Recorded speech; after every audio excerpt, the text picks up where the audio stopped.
The subcommittee hearing on unidentified anomalous phenomena, or UAPs, will come to order.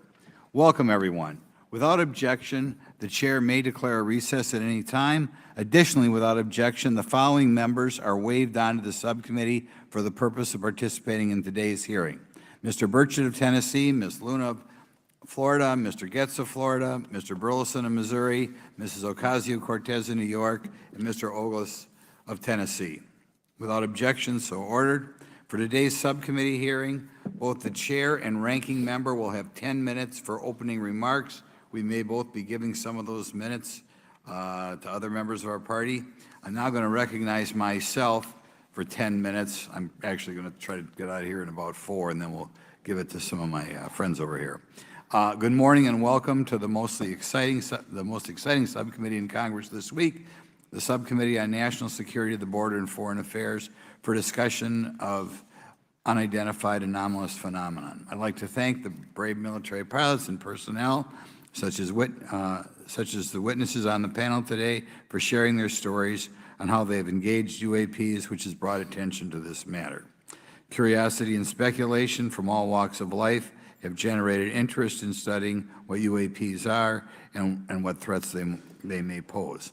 I will say that when I was younger in school, I read a book, a 1966 book called Flying Saucers, Serious Business, and for a while, when I was a little bit younger, I thought it was the most important issue out there. The lack of a transparency regarding UAPs, which was one of the themes of that book,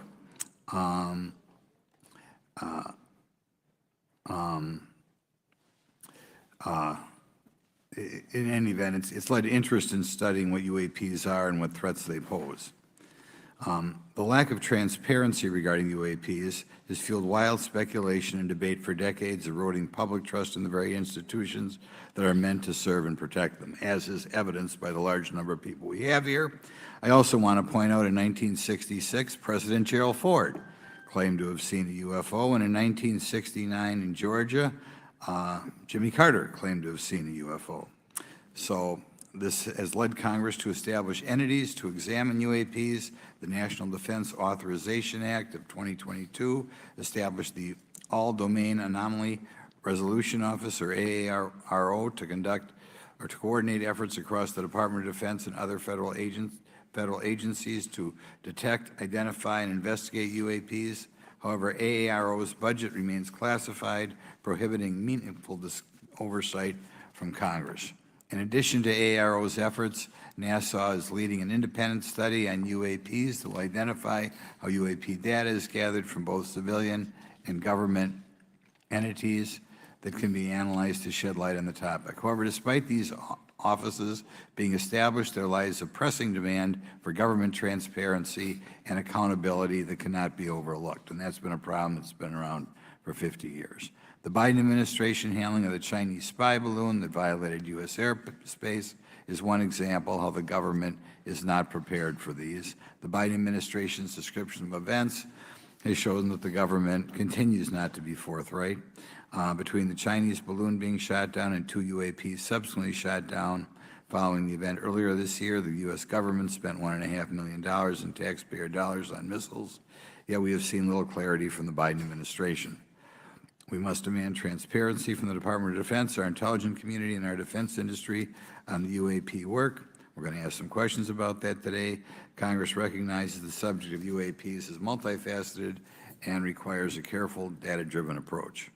Today, we'll see clarity from these witnesses' testimonies, or we'll seek clarity as to what can be done to improve reporting for military and civilians and remain committed to objective inquiry. Congress should work to ensure that knowledge is not driven by fear. Today, we are not just debating the existence of UAPs, we are deliberating on the principles that define our republic, which is a commitment to transparency and accountability.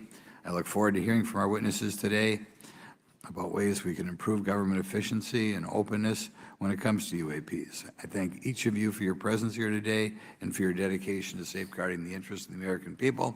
I look forward to your testimony. Now I'm going to turn it over for 2.5 or 3 minutes to Representative Burchett from Tennessee. Thank you, Mr. Chairman. Thank you all for being here. I want to thank everybody for making this happen today. And I want to remind everybody this is a nonpartisan issue. This has nothing to do with party politics. I think the cover-up goes a lot deeper than that.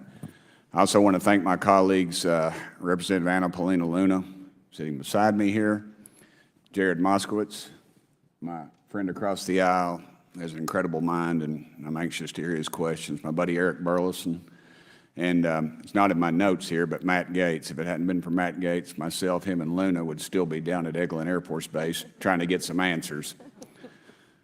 He's got an incredible legal mind. Also, I know I saw it in the crowd there, George Knapp, my buddy Jeremy Corbell.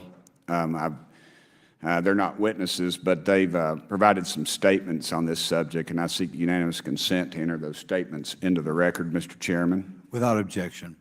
Also, would like to enter in, I understand now that this is unclassified and it's public record, but as we all know, that's sometimes difficult for the public to get a hold of. A report, Defense Intelligence Reference Documents, Advanced Space Propulsion Based on Vacuum, Space-Time Metric Engineering, some light reading for some of our members. Without objection. Thank you. Mr. Knapp wrote, since 1969, the position of our military has been that UFOs pose no threat to national security and are not worthy of further study. I'd say that's the biggest understatement of the decade. He also goes on to talk about the dismissive attitude. It's at odds with what was revealed in documents, reports, and internal memos. And Mr. Cabral says, as he writes these words, the UFO is emerging as a major topic of global importance. I can state that as a fact. Out there, I met a fellow who came in here all the way from Denmark to be here for this meeting. So this is huge. This is worldwide. I think we suspect what's going on, but I'd also like to thank the members of Congress who have supported our efforts to make this hearing happen. Some have even confided to me that they've had UFO sightings of their own. Those members, of course, some of them wish to remain anonymous, and I'll keep it that way. But also, finally, I'd like to thank these three brave witnesses here. They took an oath. They took an oath to uphold the Constitution of the United States, and dadgummit, they're doing it. And we owe them a debt of gratitude.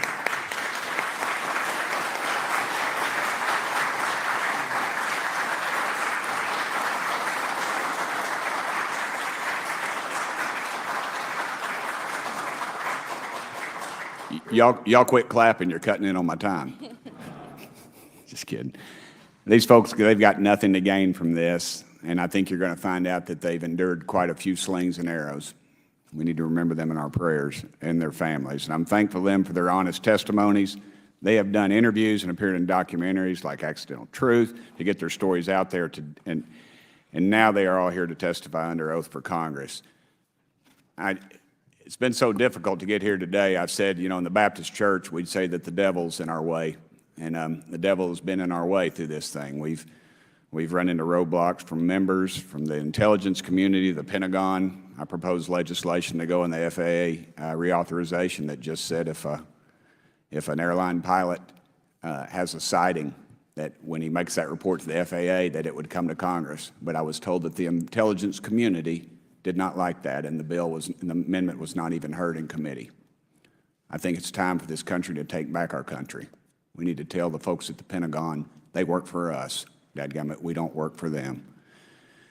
And that's exactly the point. This is an issue of government transparency. We can't trust a government that does not trust its people.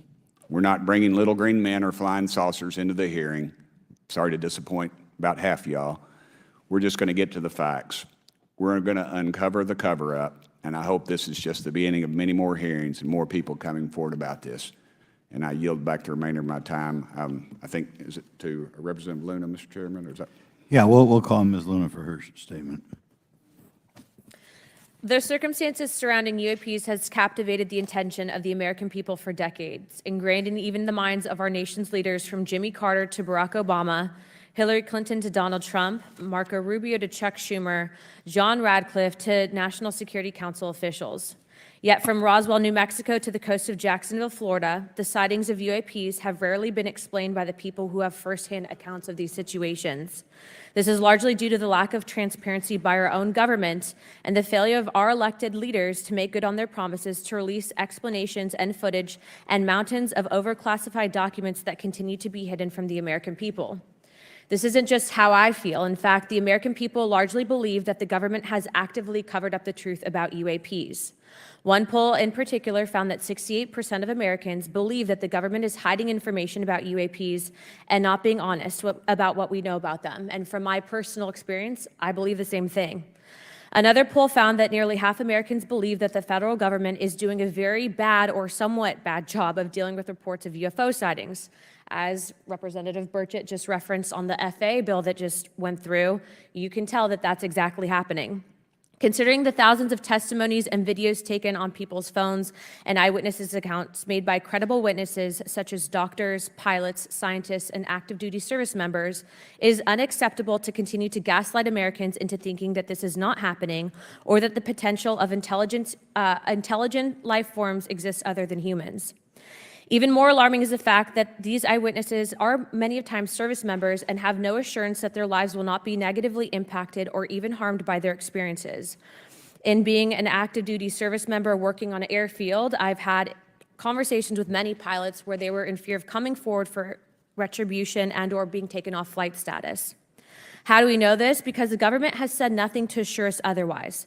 They have also did nothing to calm the concerns of over 20% of Americans who have reported to have seen UFOs or UAPs.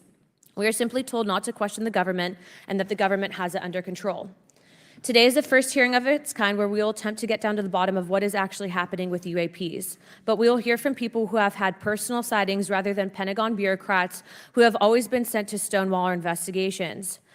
Just so that the press knows and the people know, we were even denied access to a classified briefing in a SCIF prior to this hearing due to the amount of hoops that we had to jump through to grant temporary clearance to witness Grush, who has knowledge of classified information.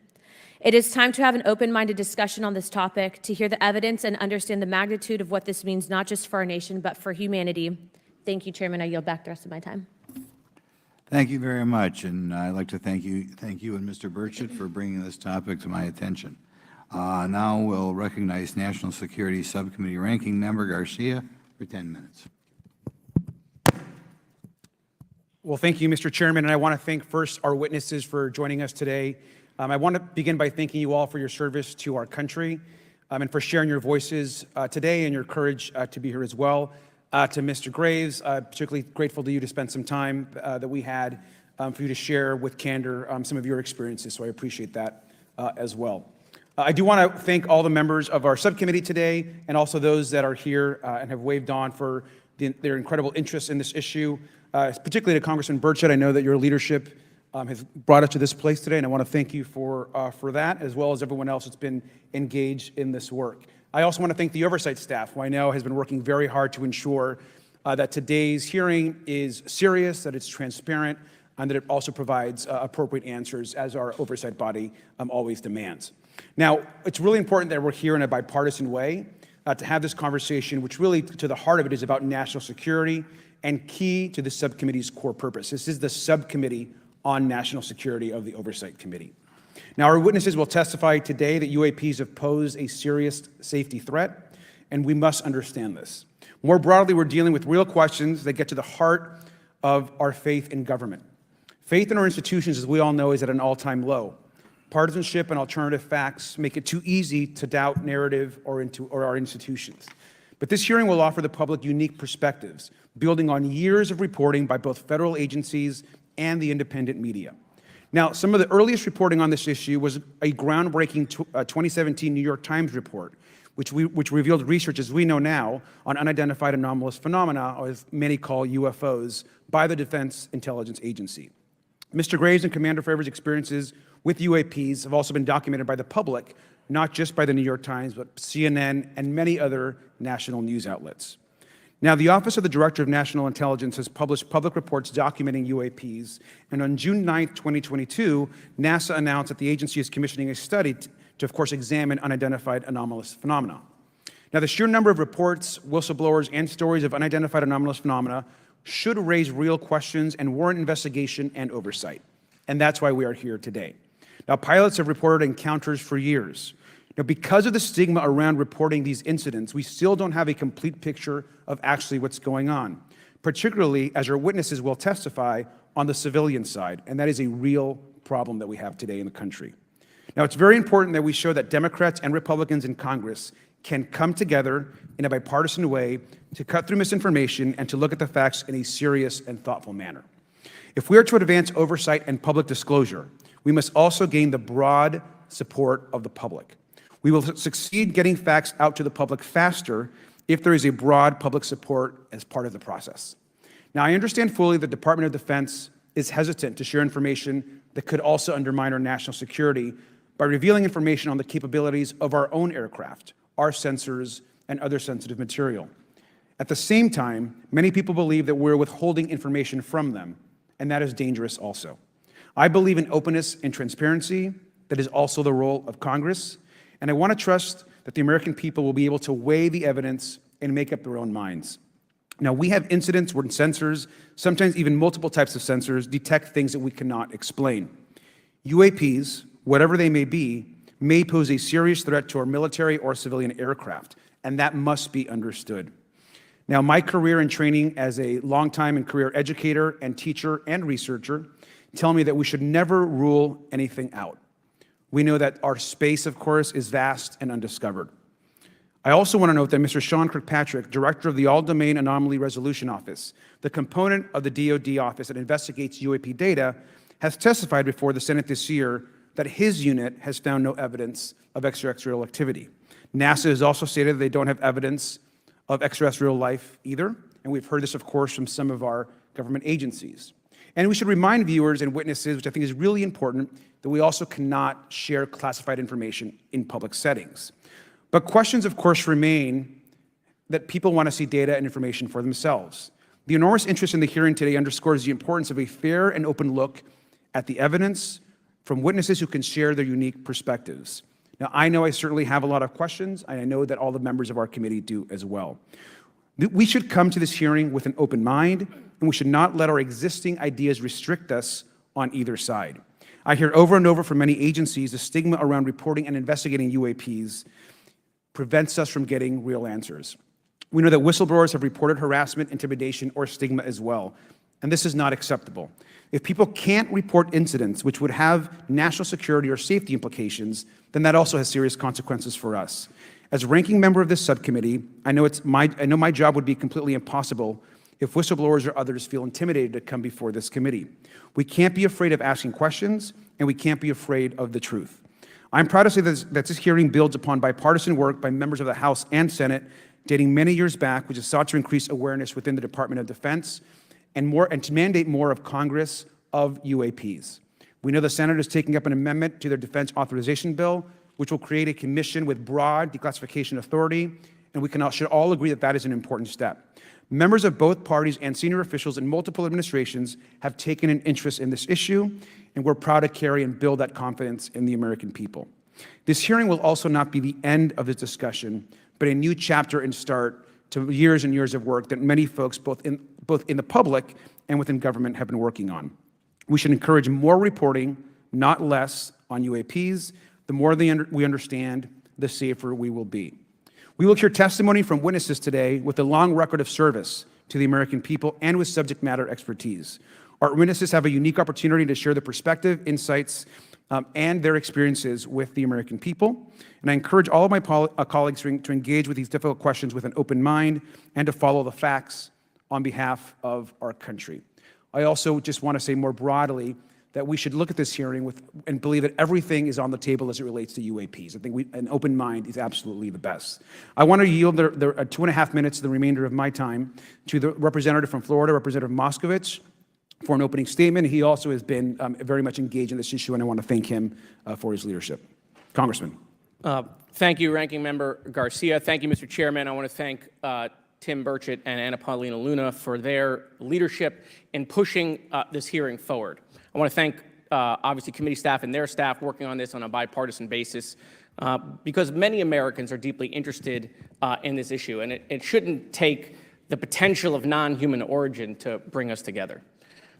Additionally, I want to thank the witnesses for coming forward to share your perspectives, your thoughts, and the sightings of UAPs. Unlike other hearings many times in Congress, you're not here to help a political party, but you're here to share information with the American people. And it's not something that is just going on in this administration. It's something that's spanned many administrations. For decades, many Americans have been fascinated by objects mysterious and unexplained, and it's long past time that they got some answers. The American public has a right to learn about technologies of unknown origins, non-human intelligence, and unexplainable phenomena. Those are not the words of a UFO Twitter account. Though that is a direct quote from Majority Leader Chuck Schumer, that the American public has a right to learn about technologies of unknown origins, non-human intelligence, and unexplainable phenomena. In an interview with Fox News, recent former Director of National Intelligence John Radcliffe confirmed the U.S. government is aware a lot more sightings of UAPs, and that they have not made that information public. I quote, "There are a lot more sightings that have not been made public," Radcliffe said to Fox News. For me, this hearing is about transparency. We unfortunately live in a time in which many people distrust government and our institutions. And overclassification of information away from the American public or even Congress contributes to today's politics. The American people have regular questions. What are UAPs? How come the media doesn't report more on them? Are they foreign adversaries? Are they U.S. technology? Are they something else? They ask themselves, how come when a Russian jet shoots flares at one of our drones, we have perfect pictures and videos to show the American people and the world, but when it comes to UAPs, nothing? Of course, we must always protect our national security to maintain our superiority, like when stealth helicopters were only rumored to exist, but were used in the Osama bin Laden raid in 2011. But we can't allow that to be used as a shield to keep the American people completely in the dark from basic truths. The American people deserve to hear more about special access programs. Congress has a right to know if there's any unsanctioned weapons development, satellite imagery that has not been provided to Congress. Congress created the All-Domain Resolution Office in the NDAA of 2022. In its initial analysis, there are 171 uncharacterized UAP reports, and this is the words from the report, that appear to have demonstrated unusual flight characteristics or performance capabilities. I believe more information is known about the 171 instances. It's time for Congress to reinsert ourselves. I call on our military leaders and intelligence officials to release more information to the American people about UAPs. And to our military leaders, if there's nothing to conceal, let Congress go to Wright-Patterson Air Force Base, the Dugway Proving Ground, or even Groom Lake in Nevada. We should have disclosure today. We should have disclosure tomorrow. The time has come. Thank you, Ranking Member. Thank you, Mr. Moskowitz, and I would yield back now to our chairman. Thank you. Right, now I'd like to introduce our witnesses. Our first witness is Lieutenant Ryan Graves. He's the Executive Director of Americans for Safe Aerospace. Lieutenant Graves is also a former U.S. Navy F-18 pilot with his own UAP experience. The next witness, David Grush, is a former senior intelligence officer with the National Geospatial Intelligence Agency and was a senior technical advisor for UAP issues. And finally, retired Navy Commander David Fravor, squadron leader who worked as a naval aviator for 18 years. Mr. Fravor has his own UAP experience, known as the TikTok event. I look forward to hearing from all three of you today. Pursuant to Committee Rule 9G, the witnesses will please stand and raise their right hands. Do you solemnly swear or affirm that the testimony you are about to give is the truth, the whole truth, and nothing but the truth, so help you God? Let the record show that all the witnesses answered in the affirmative. You may be seated. We appreciate you all being here today and look forward to your testimony. I'll remind the witnesses that we have read your written statements and they will appear in full in the hearing record. Please try to limit your oral statements to 5 minutes. As a reminder, please press the button on the microphone in front of you so that it's on and the members can hear you. When you begin to speak, the light in front of you will turn green. After 4 minutes, it'll turn yellow, and the red light, when that comes on, it tells you your 5 minutes have expired. I'll now recognize Mr. Graves for 5 minutes for your opening statement. Thank you. Chairman Grothman, Ranking Member Garcia, distinguished members of the House Oversight Subcommittee on National Security, Representatives Burchett and Luna. My name is Ryan Fobbs Graves, and I'm a former F-18 pilot with a decade of service in the U.S. Navy, including 2 deployments in Operation Enduring Freedom and Operation Inherent Resolve. I have experienced advanced UAP firsthand, and I'm here to voice the concerns of more than 30 commercial aircrew and military veterans who have confided their similar encounters with me. Today, I would like to highlight 3 critical issues that demand our action. As we convene here, UAP are in our airspace, but they are grossly underreported. These sightings are not rare or isolated, they are routine. Military aircrew and commercial pilots, trained observers whose lives depend on accurate identification, are frequently witnessing these phenomena. The stigma attached to UAP is real and powerful and challenges national security. It silences commercial pilots who fear professional repercussions, discourages witnesses, and is only compounded by recent government claims questioning the credibility of eyewitness testimony. Parts of our government are aware of more about UAP than they let on, but excessive classification practices keep crucial information hidden. Since 2021, all UAP videos are classified as secret or above. This level of secrecy not only impedes our understanding, but fuels speculation and mistrust. In 2014, I was an F-18 Foxtrot pilot in the Navy Fighter Attack Squadron 11, the Red Rippers, and I was stationed at NAS Oceana in Virginia Beach. After upgrades were made to our jet's radar systems, we began detecting unknown objects operating in our airspace. At first, we assumed they were radar errors, but soon we began to correlate the radar tracks with multiple onboard sensors, including infrared systems, eventually through visual ID. During a training mission in Warning Area Whiskey 72, 10 miles off the coast of Virginia Beach, 2 F-18 Super Hornets were split by a UAP. The object, described as a dark gray or a black cube inside of a clear sphere, came within 50 feet of the lead aircraft and was estimated to be 5 to 15 feet in diameter. The mission commander terminated the flight immediately and returned to base. Our squadron submitted a safety report, but there was no official acknowledgement of the incident and no further mechanism to report the sightings. Soon, these encounters became so frequent that aircrew would discuss the risk of UAP as part of their regular pre-flight briefs. Recognizing the need for action and answers, I founded Americans for Safe Aerospace. The organization has since become a haven for UAP witnesses who were previously unspoken due to the absence of a safe intake process. More than 30 witnesses have come forward, and almost 5,000 Americans have joined us in the fight for transparency at safeaerospace.org. The majority of witnesses are commercial pilots at major airlines. Often, they are veterans with decades of flying experience. Pilots are reporting UAP at altitudes that appear above them at 40,000 feet, potentially in low Earth orbit or in the gray zone below the Kármán line, making inexplainable maneuvers like right-hand turns and retrograde orbits or J-hooks. Sometimes these reports are reoccurring, with numerous recent sightings north of Hawaii and in the North Atlantic. Other veterans are also coming forward to us regarding UAP encounters in our airspace and oceans.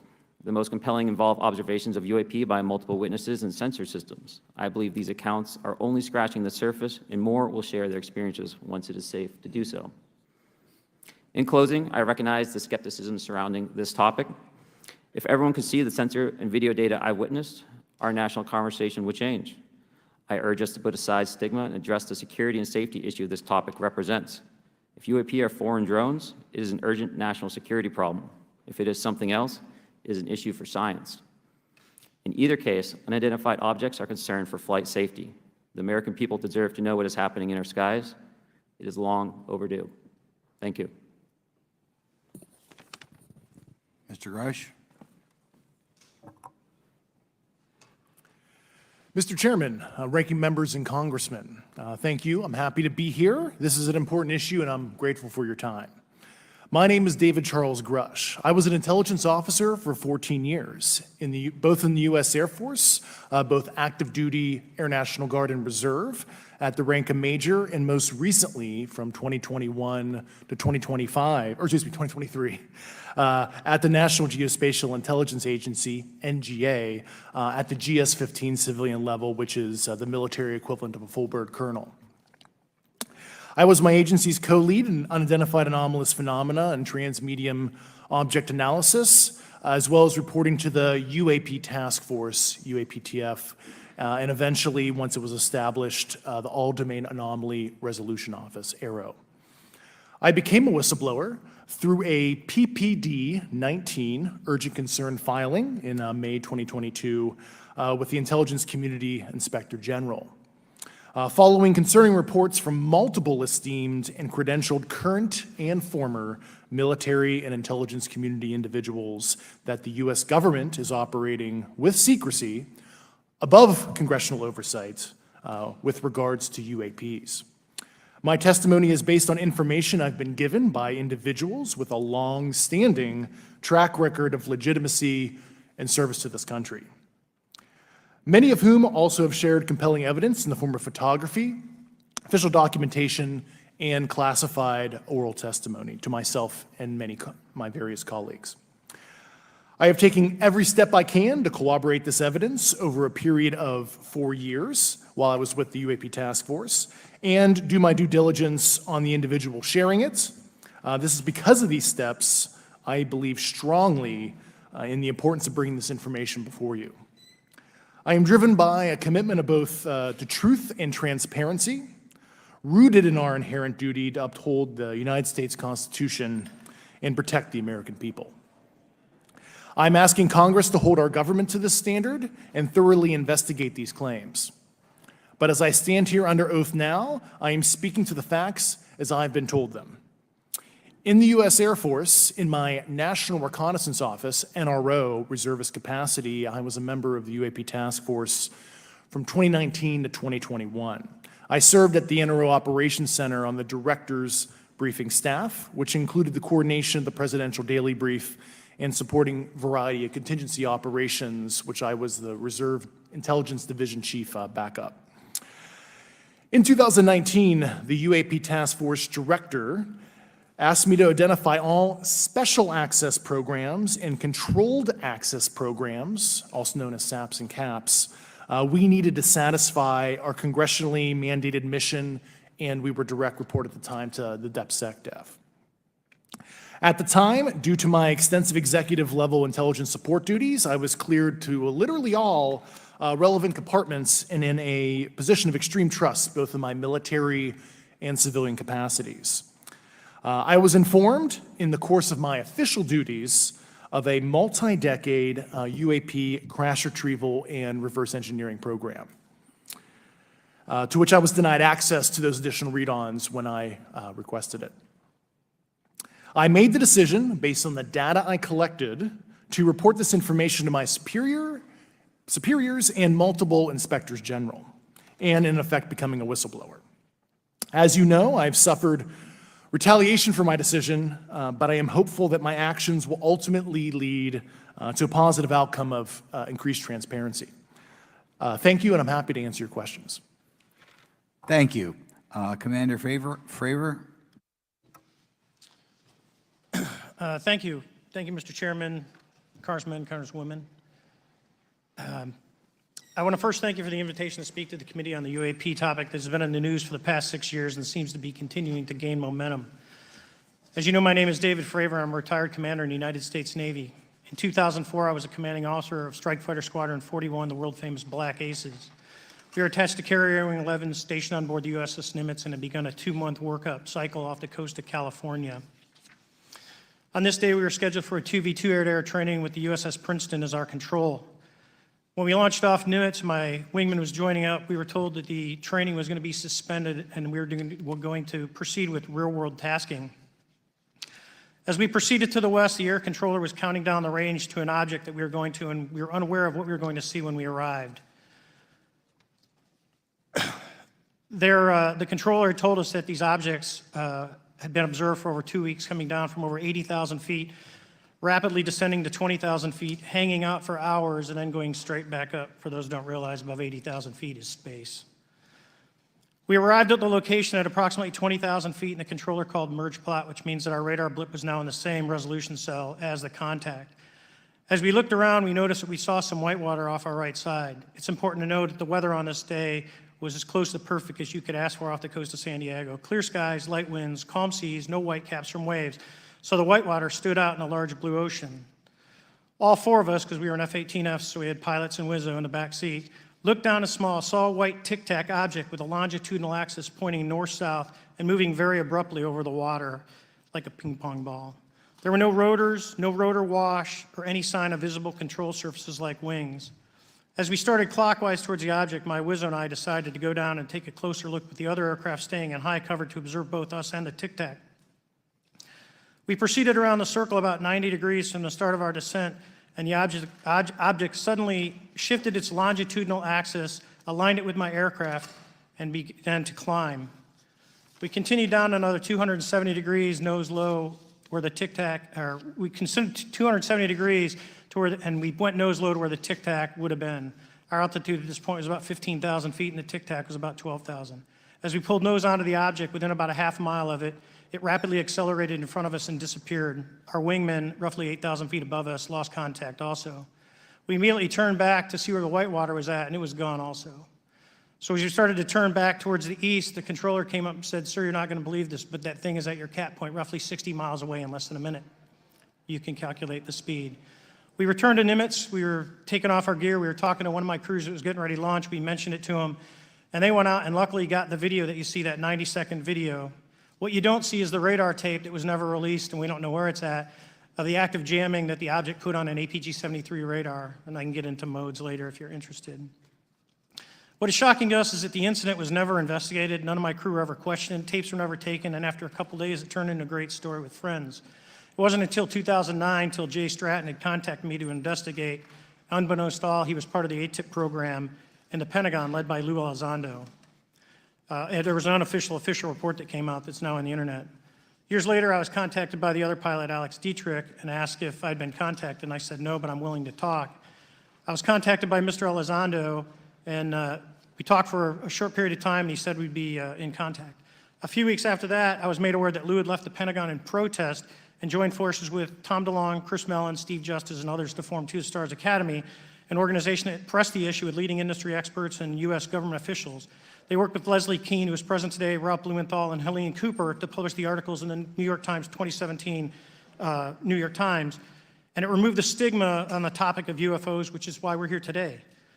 Those articles open the door for the government and public that cannot be closed. It has led to an interest from our elected officials who are not focused on little green men, but figuring out where these craft are, where are they from, the technology they possess, how do they operate. It also led to the Whistleblower Protection Act and the NDAA. There are multiple witnesses coming forward to say that have firsthand knowledge, and Mr. Grush just covered that. What concerns me is that there's no oversight from our elected officials on anything associated with our government processing or working on craft. Believe it, not from this world. This issue is not a full public disclosure that could undermine national security, but it is about ensuring that our system of checks and balances works across all work done in the government using taxpayer funds. Relative to government programs, even unacknowledged WAVE programs have some level of oversight by the appropriate committee members in the House and Senate, and this work that is said to be occurring from whistleblower testimonies should not be exempt. In closing, I would like to say that the Tic Tac object we engaged in 2004 was far superior to anything that we had on time, have today, or are looking to develop in the next 10 years. If we in fact have programs that possess this technology, it needs to have oversight from those people that the citizens of this great country elected in office to represent what is best for the United States and best for the citizens. I thank you for your time. Thank you very much. Thank you very much. I know it's very difficult for all of you, all you've done in the past to try to illuminate this issue. Call on myself first for some questions. I'm going to start with Mr. Graves. Are pilots that you interact with as part of your organization, do you feel adequately trained and briefed on how to handle encounters with UAPs? No. Right now, military witnesses to UAP have limited options for reporting UAP, but more concerning is that commercial aviation sector has not adapted to the lessons that the military has implemented.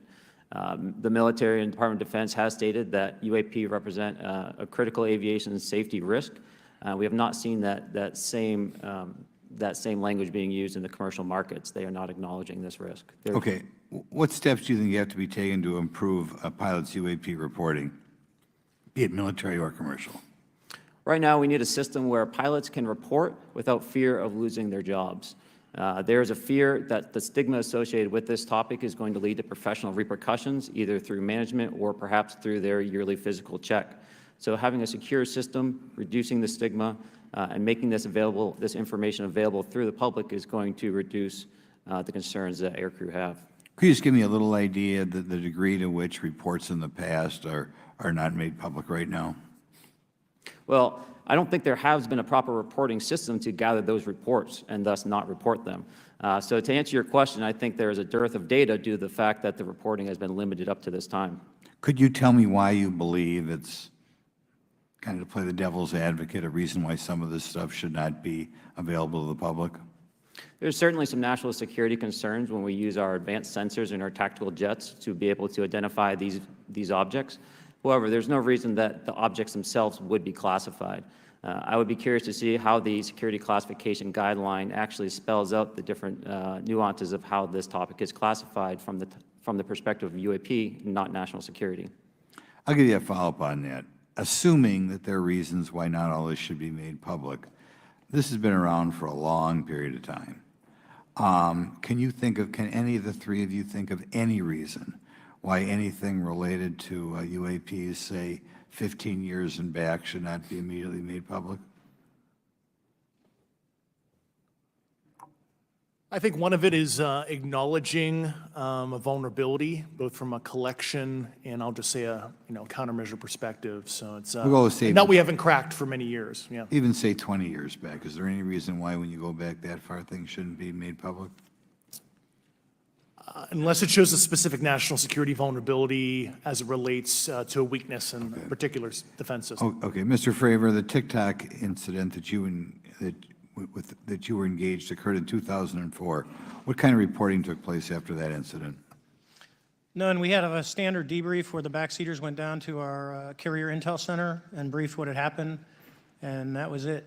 No one else talked to us, and I was in the top 20 in the battle group. No one came. The captain was aware, the admiral was aware, nothing was done. Did your commanding officers provide any sort of justification? No, because I was the commanding officer of the Okay. squadron, so no. Was this incident the only UAP event that you encountered while you were a pilot? Yes, it was. Okay. This is for any one of you. Based off of each of your experiences and observations, do you believe UAPs pose a potential threat to our national security? Yes, and here's why.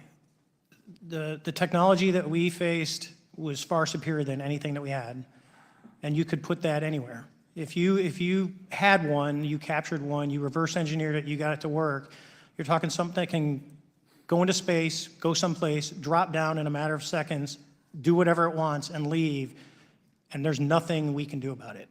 Nothing.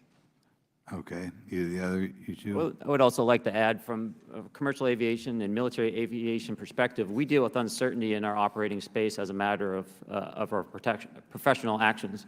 Identifying friend from foe is very important to us. And so when we have unidentified targets and we continue to ignore those due to a stigma or a fear of what it could be, that's an opening that our adversaries can take advantage of. What steps should be taken to better understand and respond to UAP encounters in the interest of national security?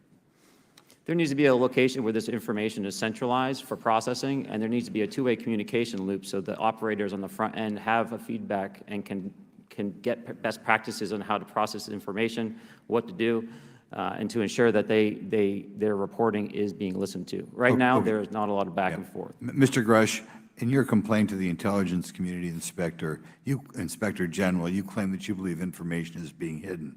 What kind of information do you think was hidden, and do you think it should remain hidden? Yes, I can speak to that very briefly in unclassified manner. As you know, the preponderance of my complaint was classified to the intelligence communities. Both material acquisition and exploitation activity, also baselining the UAPs, but not sharing it with intelligence professionals that are actually doing step briefs to pilots, that kind of information. Yeah. Okay. Thank you very much. Now we'll go to Mr. Garcia. Thank you. Again, thank you all for your service and for testifying today. Want to just talk about UAPs as it relates to what we're seeing in the pilots' interaction with UAPs. Particularly, Mr. Graves, one of the, I think, concerns that for members of this committee is this idea that pilots, there's no system to actually report UAPs and the stigma around pilots. And so can you just briefly, you mentioned that you're working with 30 pilots right now that have had encounters with UAPs, but you've also, I believe, discussed and know of many more pilots. This is just those that you're currently working with. Is that correct? Can you expand on that? Certainly. I'll break that down in two ways. First, when we were first experiencing these objects off the eastern seaboard in the 2014 to 2015 time period, anyone that had upgraded their radar systems were seeing these objects. So there was a large number of my colleagues that were detecting these objects off the eastern seaboard.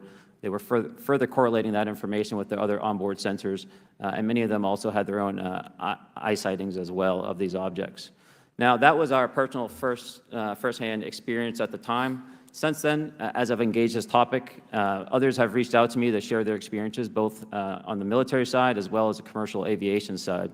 On the military aviation side, veterans that have recently got out have shared their stories and have expressed how the objects we were seeing in 2014, 2015 continued all the way to 2019, 2020, and beyond. And so it became a generational issue for naval aviators on the eastern seaboard. This was something we were briefing to new students. This is something that was included in the notice to airmen to ensure that there was no accidents. And now with commercial aviators, they are reaching out because they're having somewhat similar experiences as our military brothers and sisters, but they do not have any reporting system that they can send us to. And let me just add, both to Mr. Fravor as well as Mr. Graves, not having this system for reporting, would you both agree that it's harmful to not just our national security interests, but to understand this phenomenon of what's happening with UAPs?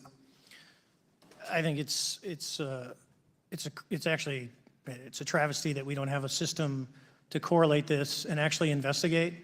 You know, so if you took the East Coast, you know, there's coastal radars out there that monitor our air defense identification zone, so out to 200 miles. They can track these, you know, so when you see them, they could actually go and pull that data and get maneuvering. And instead of just having the airplanes, there's other data sources out there. And I've talked to other government officials on this. So you need a centrally located repository that these reports go to. So if you just stuck it in DOD, you wouldn't get anything out of the Intelligence Committee because they have a tendency not to talk. But if you had a central location where these reports would come in, not just military, but also commercial aviation, because there's a lot of that going on, especially if you talk to anyone that flies from here to Hawaii, over the Pacific, they see odd lights. So I think you need to develop something that allows you a central point to collect the data in order to investigate. Mr. Graves? I would concur with everything Mr. Fravor said. I'll continue to say that the commercial pilots that have reached out to me through Americans for Safe Aerospace are doing so because they don't feel there's another way for them to report this safety issue. And I think one of the clear outcomes of this hearing already is that there has to be a safe and transparent reporting process for pilots, both on the commercial side and the military side, to be able to report UAPs in a way that's also transparent, but also understands the scope of our national security interests and what may be classified or not. But I think there has to be some sort of system. And so that's something that I hope can be an outcome that this committee can work on. Is there anything else for the two of you briefly beyond this reporting system that you think that we can do as a government to encourage and facilitate more civilian reporting? I think we're doing it right now. Okay, great. I think this hearing is going to show the American people that their government takes this topic seriously. And how about civilians that may not be pilots? What kind of process could be in place for civilians who are not pilots, who may have UAP encounters? Do either of you have any suggestions that could facilitate that? My recommendations would be to make that a sensor-centric operation in order to make it as objective as possible. Okay. Sir, Mr. Fravor? No, I agree with Mr. Graves on that. Okay. Just briefly, I also just want to note, particularly for the two pilots, and I have a question for Mr. Grush. One of the things that I found fascinating in our discussion, Mr. Graves, last night as well, is that you both described UAPs and formations and the way they are observed in space or in our air, and the way that they move is essentially ways in which current technology or aircraft that we know of are unable to actually function or move. And so will you just, for the public record, again, once again, briefly, just either describe or note that aircraft that are being witnessed, particularly by the 30 folks that you're working with, are essentially outside the scope of anything that we know of today and the technology we have today. Mr. Graves, Mr. Fravor? Yes, the objects that are being seen by commercial pilots are performing maneuvers that are unexplainable due to our current understanding of our technology and our capabilities as a country, and that applies for the military as well. Mr. Fravor? Yeah, I concur with that. We have nothing that can stop in midair and go the other direction, nor do we have anything that can, like in our situation, come down from space, hang out for 3 hours, and go back up. Thank you. My last question, and sometimes I know that you have also said some of these answers in the past, but we're trying to get them on the public record as well, which is really important. Mr. Gresh, finally, do you believe that our government is in possession of UAPs? Absolutely, based on interviewing over 40 witnesses over 4 years. And where?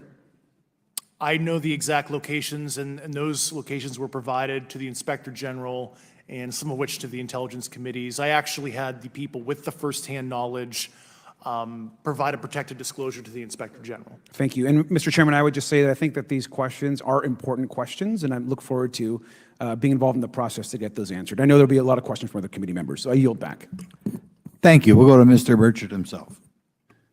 Thank you, Mr. Chairman. Thank you, Mr. Garcia. I would like to have you on my legislation to do just that, on the reporting, and we'll get together on that. Maybe you can be my co-sponsor on that. That'd be really cool. Thank you for those great questions. Mr.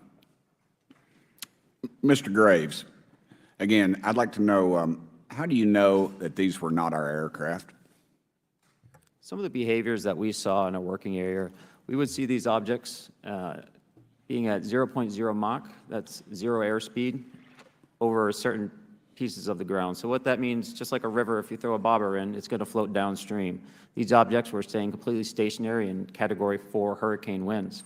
These same objects would then accelerate to supersonic speeds, 1.1, 1.2 Mach, and they would do so in very erratic and quick behaviors that I don't have an explanation for. Okay. Have you spoken to commercial and military pilots that have seen these off of our East Coast? I have. Okay.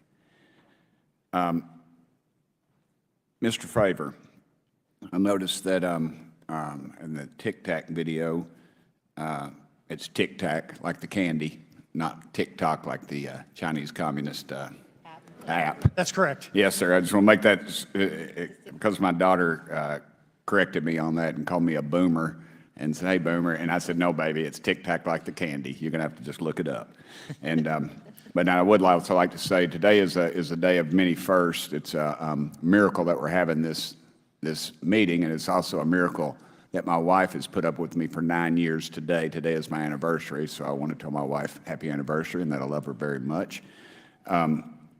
As she likes to say, this 9 years have been the best 2 years of her life. So, thank you. Mr. Favor, what astonished you the most about the flight capabilities of these Tic Tac, very briefly? The performance, absolute performance. It was. And you're not aware of any other objects that anybody in the world has, in this world, that has those capabilities? No, I think it's far beyond actually our material science that we currently possess. Are you aware of any other reconnaissance platforms that have tracked or recorded the Tic Tac's maneuvers, maybe the NORAD system or any of the others? I am not. Okay. Mr. Grush, thank you for being here, brother.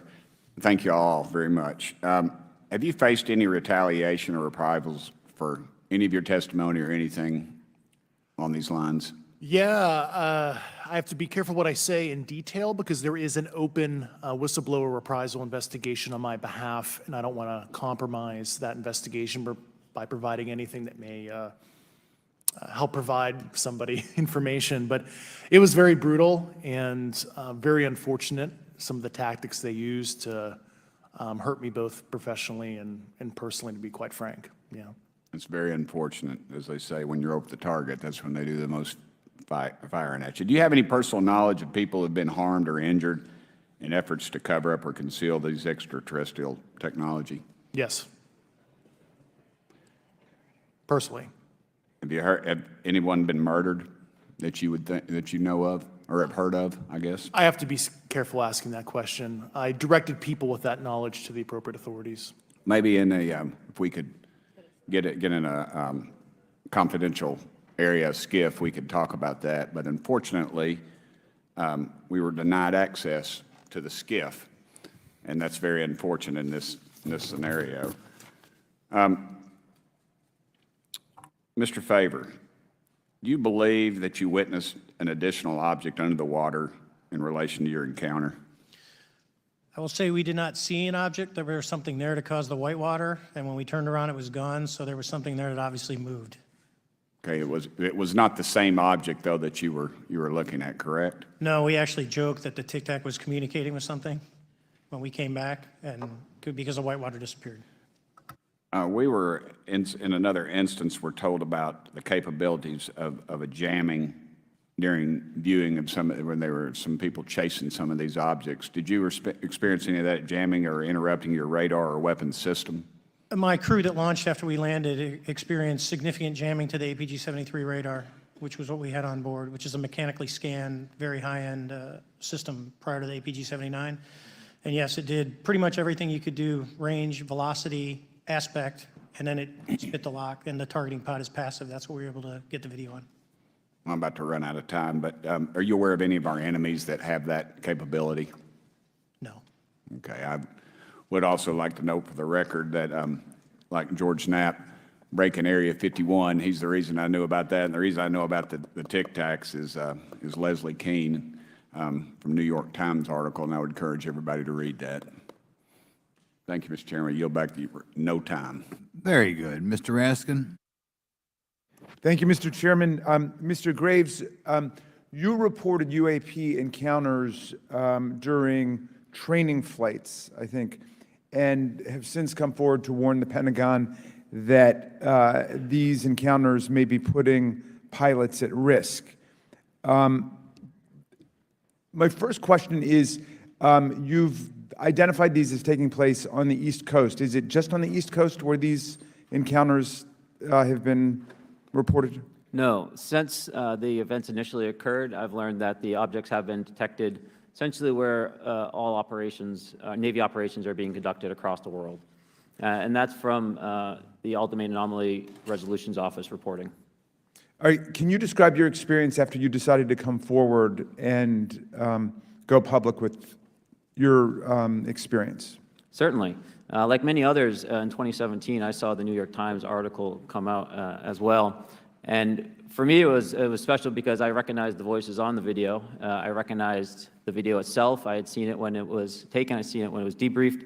And so that was kind of shook me because I realized that this problem was still ongoing. And so I reached out to colleagues back on the East Coast and realized that this was still a safety risk that they were dealing with, that they had essentially hit a wall with how they could move forward on this conversation. It was at that point when I decided to try to move the conversation forward myself. Are there common characteristics to the UAPs that have been cited by different pilots, and can you describe what the convergence of descriptions is? Certainly. We were primarily seeing dark gray or black cubes inside of a clear sphere. I'm sorry, dark gray or black cubes? Yes, inside of a clear sphere, where the apex or tips of the cube were touching the inside of that sphere. And that was primarily what was being reported when we were able to gain a visual tally of these objects. And that occurred over almost 8 years. And as far as I know, it's still occurring. So I take it that you're arguing what we need is real transparency in a reporting system so we can get some clarity on what's going on out there, because there are many pilots in your situation, but we should have a way of developing a systematic inventory of all of such encounters. Is that right? Yes, and I think we need both transparency and the reporting. We have the reporting, but we need to make sure that information can be promulgated to commercial aviation as well as the rest of the populace.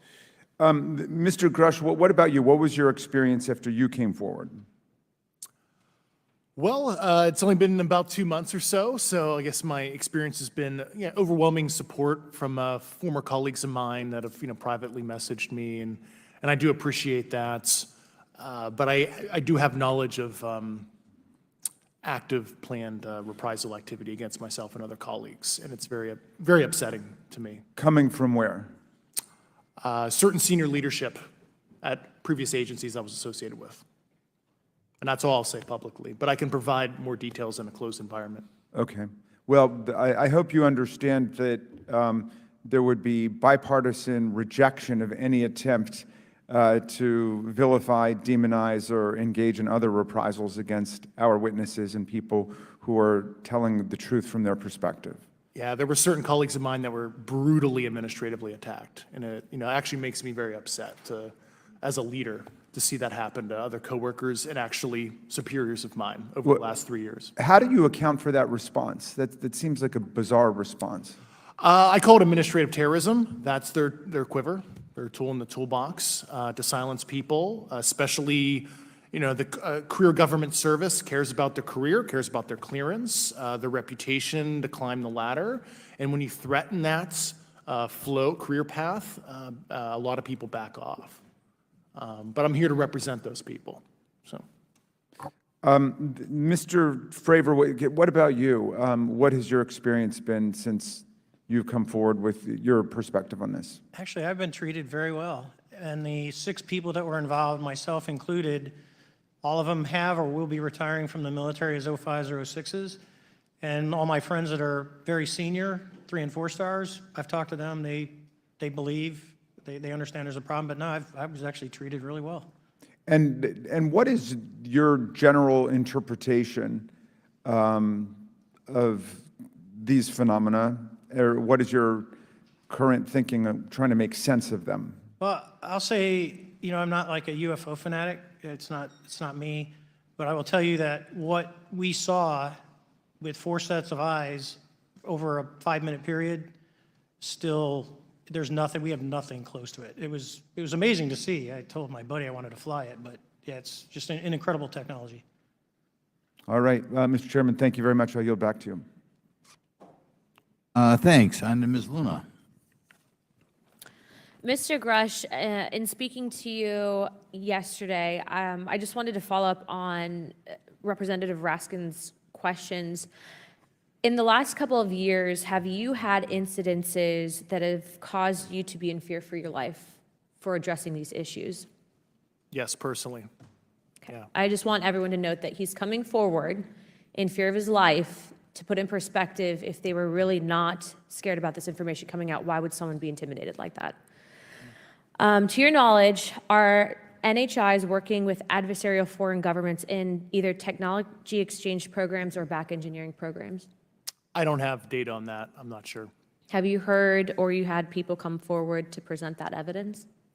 Not that particular evidence that you just espoused. Okay, on the 19th of April, Dr. Kirkpatrick, head of AARO, had said that he did not find any evidence of UAPs. You also stated that you had, in your interview, that you had briefed him on information that you were uncovering, but that he did not follow up with you. Were the items that you divulged to him pertinent to national security? Yes, him and I had a classified conversation in April 2022 before he took over AARO in July 2022, and I provided him some concerns I had. Do you know why he might not have followed up with you? Unfortunately, I cannot read his mind. I wish he did. I was happy to give sage counsel to him on where to look when he took the helm of AARO. Okay, and then my last question for you before I move to Mr. Graves is you received prior approval from the Defense Department to speak on certain issues, correct? Correct, through DOPSR, DoD Pre-Publication and Security Review, and I just want to remind the public, they're just looking from a security perspective. These are my own personal views and opinions, not the department's. Okay, I'm asking that though mainly because I think that there are many people that would like to discredit you. So it does bring a certain amount of credibility to your testimony. I'm required by law to do that as a former intelligence officer, or I go to jail for revealing classified information. Yeah, we don't want you to go to jail. My next question would actually be for Mr. Graves. Can you please explain to me in detail the event that occurred at Vandenberg Air Force Base? Certainly. In the 2003 timeframe, a large group of Boeing contractors were operating near one of the launch facilities at Vandenberg Air Force Base when they observed a very large 100-yard sided red square approach the base from the ocean and hover at low altitude over one of the launch facilities. This object remained for about 45 seconds or so before darting off over the mountains. There was a similar event within 24 hours later in the evening. This was a morning event, I believe 8:45 in the morning. Later in the evening, post-sunset, there were reports of other sightings on base, including some aggressive behaviors. These objects were approaching some of the security guards at rapid speeds before darting off. And this is information that was received through one of the witnesses that have approached me at Americans for Safe Aerospace. Was this documented in any official form, whether it was a police blotter? Yes, they had official documentation and records from the event that the witness held over the years. And I'm not going to ask you to do it right now for time reasons, but you'd be able to sketch what was witnessed, correct? And have you seen that before on any other equipment and/or during your flight time? I have not seen what they've described. This object was estimated to be almost the size of a football field. and I have not seen anything personally that large. Okay, and then another question on follow-up referencing the gimbal video Go Fast incident. Can you just clarify, because to our understanding, the footage was actually cut off at a certain point, but what happens at the end of that video, just for those Americans specifically there that are wanting to know about the rest of that footage? Certainly. There was some uncertainty or instability with the object. It seemed to rock a bit, and that's the last I had seen of the video. Much of the data that I would recommend be analyzed would consist of radar data that would provide precise kinematics on the object, as well as the fleet of objects that were operating nearby.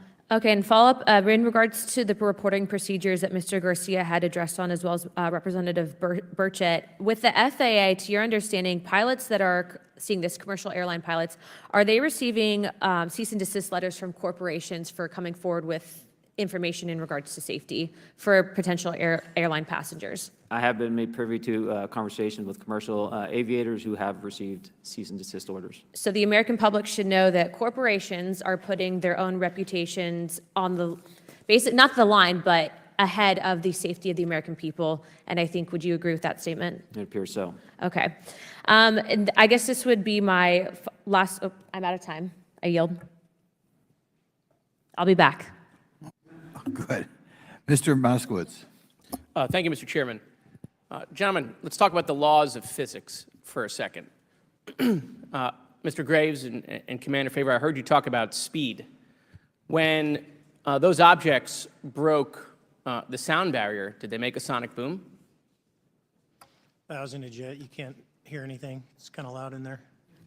Yeah, you're not able to actually personally tell within the vehicle. I will say the objects that we were seeing, they were spherical, and they were observed up to Mach 2, which is a very non-aerodynamic shape. What about G-forces? Let's talk about G-forces of those vehicles. Could a human survive those G-forces with known technology today? No. No, not for the acceleration rates that we observed. Okay. What about what they look like? How close did you get? Did you see a seam or a rivet or a section? And what I mean is, obviously, the jets you're flying have all those things. Did these objects have those? Do you want to go, Ryan? I didn't have the detail to be able to tell that. So we got within a half mile of Tic Tac, which people say that's pretty far, but in airplanes, that's actually relatively close. No, it was perfectly white, smooth, no windows, although when we did take the original FLIR video that is out there, when you put it on a big screen, it actually had two little objects that came out of the bottom of it. But other than that, no windows, no seams, no nothing. Mr. Grush, as a result of your previous government work, have you met with people with direct knowledge or have direct knowledge yourself of non-human origin craft? Yes, I personally interviewed those individuals. Mr. Grush, as a result of your previous government work, have you met with people with direct knowledge or have direct knowledge yourself about ATs, advanced technologies that the U.S. government has? Based on conventional advanced tech, I was briefed to the preponderance of the Defense Department's both space and aerospace compartmented programs, yeah. Do you have knowledge or do you have reason to believe that there are programs in the advanced tech space that are unsanctioned? Yes, I do. Okay. Yeah. And when you say that they're above congressional oversight, what do you mean? Complicated question. So there's, some, I would call it abuse here. So congressional oversight of conventional special access programs, so I'll use Title 10, so DOD as an example, right? So 10 U.S. Code Section 119 discusses congressional oversight of SAPs, discusses the DepSecDef's ability to waive congressional reporting. However, the Gang of Eight is at least supposed to be notified if a, waived or waive bigoted unacknowledged SAP is created, and that's public law. Well, so that how does, I mean, I don't want to cut you off, but Yeah. how does a program like that get funded? I will give you generalities. I can get very specific in a closed session, but misappropriation of funds and Does that mean self-fund. that there is money in the budget that is said to go to a program, but it doesn't, and it goes to something else? Yes, I have specific knowledge of that. Yep. Do you think U.S. corporations are overcharging for certain tech they're selling to the U.S. government, and that additional money is going to programs? Correct, through something called IRAD. Okay. Satellite imagery. Let's talk about satellite imagery. We have satellites all over the place, some that we're aware of and many that we're not aware of, right? We're taking pictures of everything at every point and second.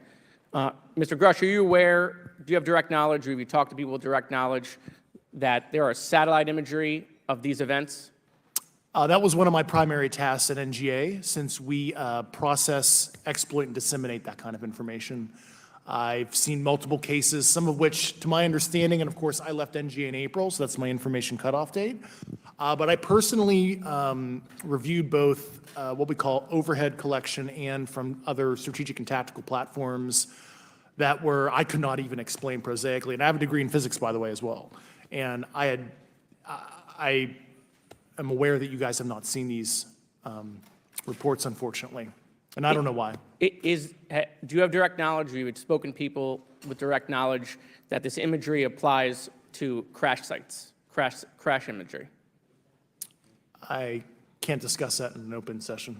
Okay.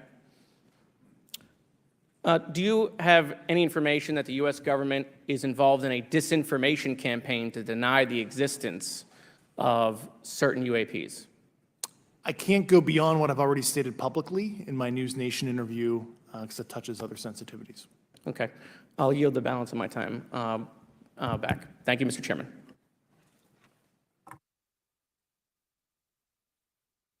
Ms. Fox? Thank you, Mr. Chairman, and I thank our witnesses for being here today. Mr. Garouche, in your sworn testimony, you state that the United States government has retrieved supposedly extraterrestrial spacecraft and other UAP-related artifacts.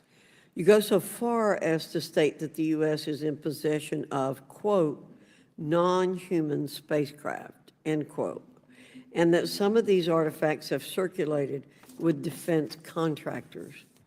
Several other former military and intelligence officials have come forward with similar allegations, albeit in non-public settings.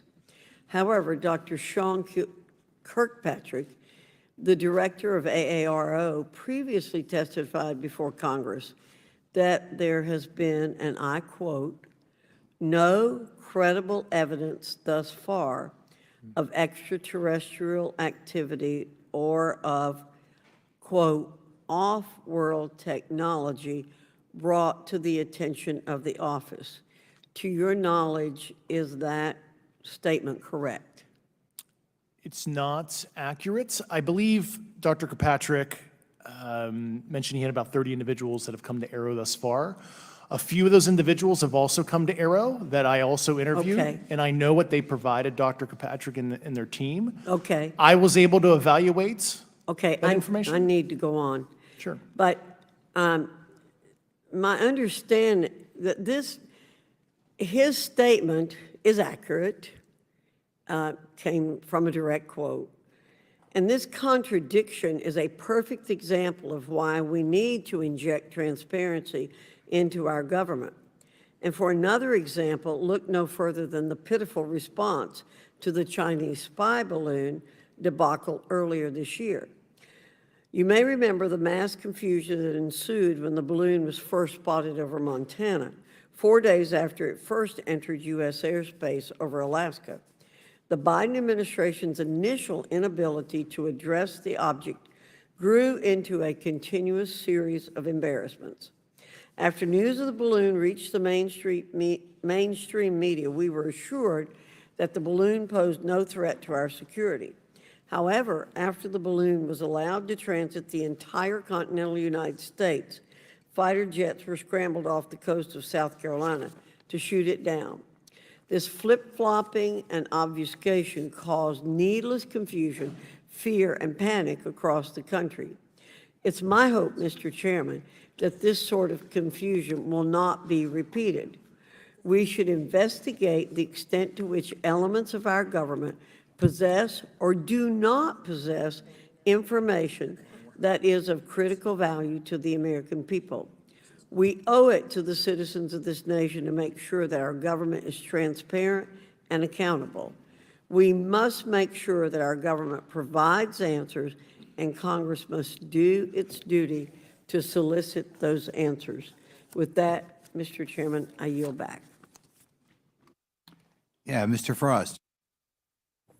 Thank you, Mr. Chairman. In 2022, NASA announced that it was commissioning an independent study team to examine UAPs. The NASA team is comprised of scientists across different fields, as well as former astronauts and pilots.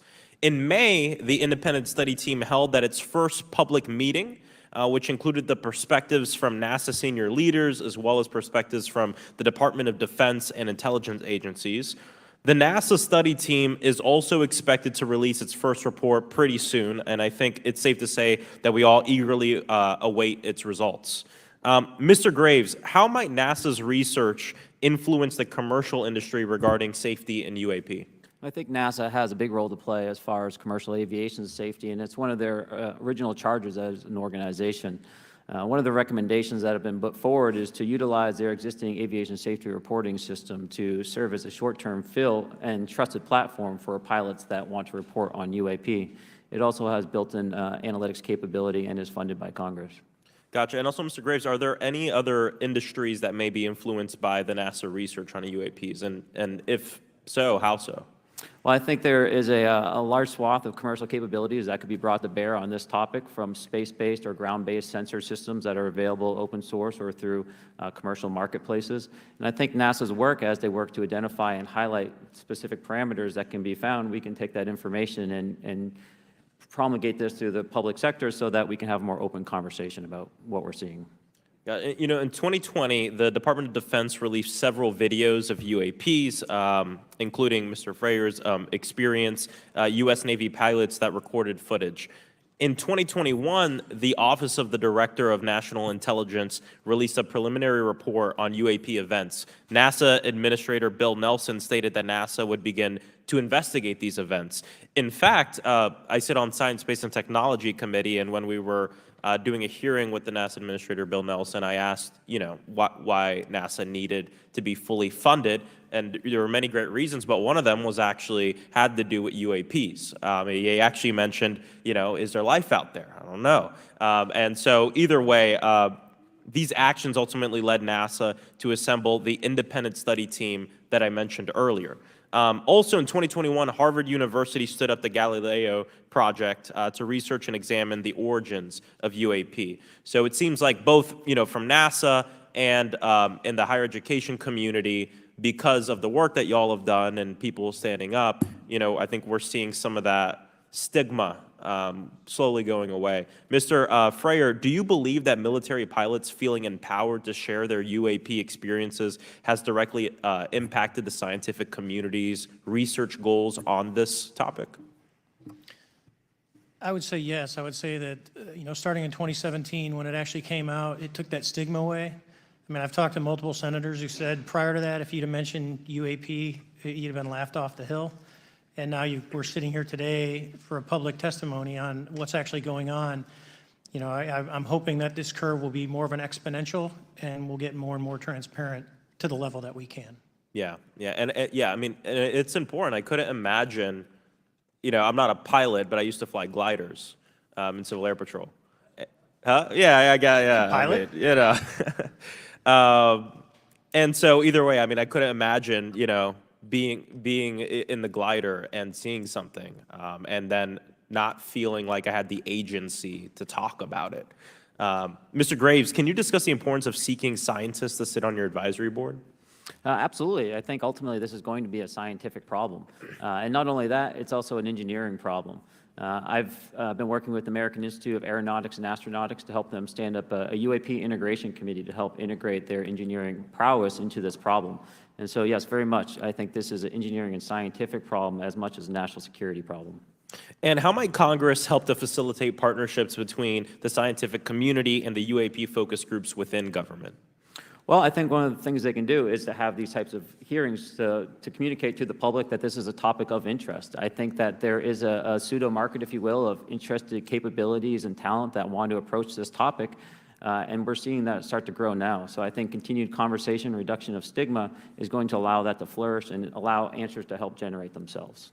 100%. Well, thank you all for being here, and thank you for your work. I think it's important that we keep our top scientific minds focused on this issue and look for ways to increase collaboration. Thank you so much. I yield back. Mr. Comer. Thank you, Mr. Chairman. Let me say I want to thank you for having this hearing, and I want to thank Mr. Burchett, Ms. Luna for leading this hearing. And with that, I yield my 5 minutes to Mr. Burchett. Thank you, Mr. Chairman. I'm going to direct this, I believe, to Mr. Grush, but if any of you all feel like you need to jump in, just jump right in. We're good. Has the U.S. government become aware of actual evidence of extraterrestrial, otherwise unexplained forms of intelligence? And if so, when do you think this first occurred?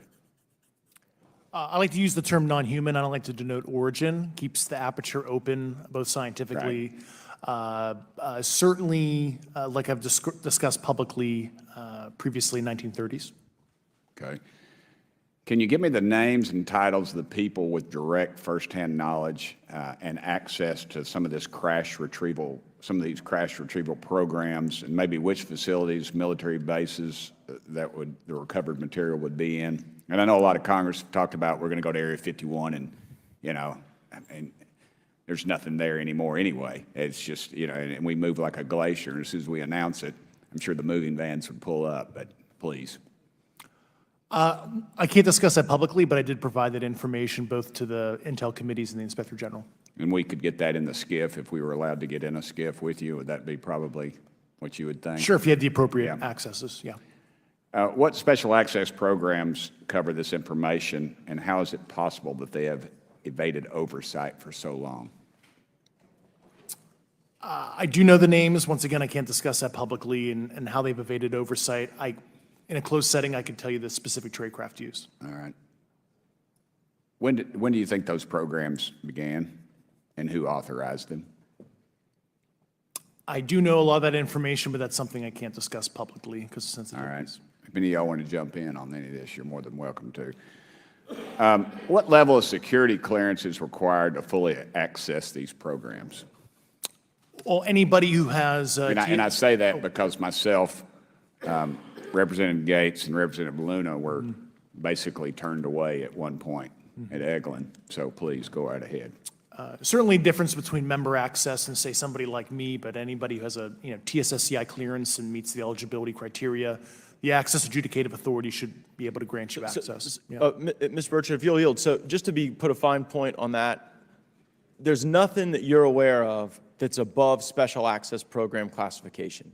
It's a misnomer that there's anything actually above top secret. Executive Order 13526 delineates the classification levels. Right, but I draw a point on that because we can have access to those programs, and so the notion that we're not being given that access sort of defies our typical muscle memory here in Congress. Thank you, Mr. Burchett. I'll yield back to you. Thank you, Mr. Gates.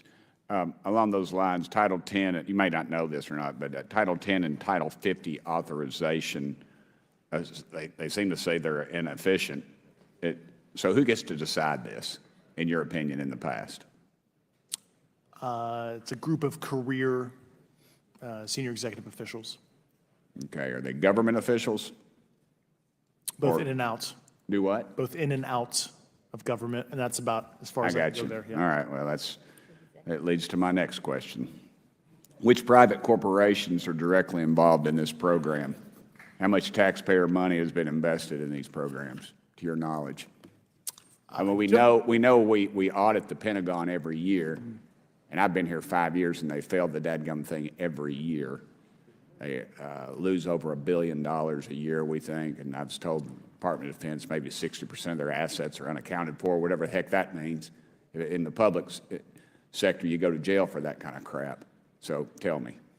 Yeah, I know when I'm a dollar off of my DTS travel voucher, I get hammered, but it seems like it doesn't work the other way. If you sell over $600 worth of stuff on eBay now, you get a call from the IRS. So please, what corporations? Yeah, I don't know the specific metrics towards the end of your question. The specific corporations I did provide to the committees in specific divisions, and I spent 11 and a half hours with both Intel committees. So. Okay, has there been an active U.S. government disinformation campaign to deny the existence of unidentified aerial phenomena?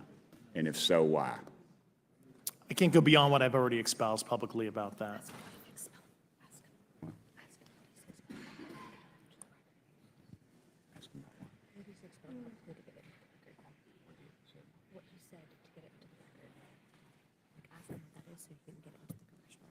Okay, I've been told to ask you what that is and how to get it in the record.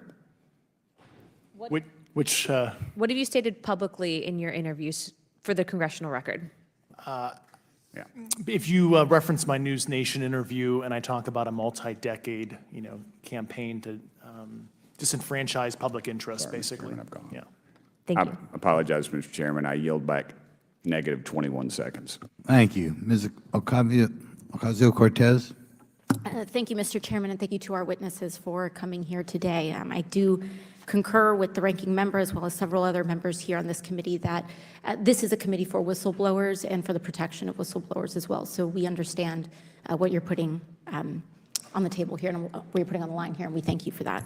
Mr. Grush, you sat on the Unidentified Anomalous Phenomenon Task Force created in the 2020 NDAA, correct? Yes. There have been some things that have been mentioned here during this hearing that I wanted to pick up on.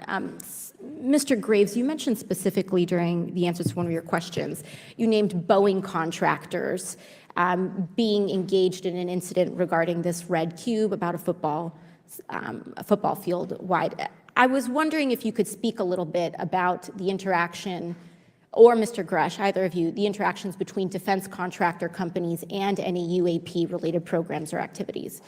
So I'll just say that the information about the contractor themselves were provided by a witness, and I have no particular detail in that relationship. Mr. Grush. The kind of general unclassed wave tops, certainly the contractors, are the metal benders, so to speak. They're the ones actually doing specific performance on government contracts. Are they required to issue any disclosure regarding UAP sightings, or do they engage in any reporting around this? In terms of the contractors, Yes. not that I'm aware of. They do not. Okay. Now, when it comes to notification that you had mentioned about IRAD programs, we have seen defense contractors abuse their contracts before through this committee. I have seen it personally, and I have also seen the notification requirements to Congress abused. I am wondering, one of the loopholes that we see in the law is that there is, at least from my vantage point, is that depending on what we're seeing, is that there are no actual definitions or requirements for notification. What methods of notification did you observe? Like when they say they notified Congress, how did they do that? Do you have insight into that? For certain IRAD activities, I can only think of ones conventional in nature.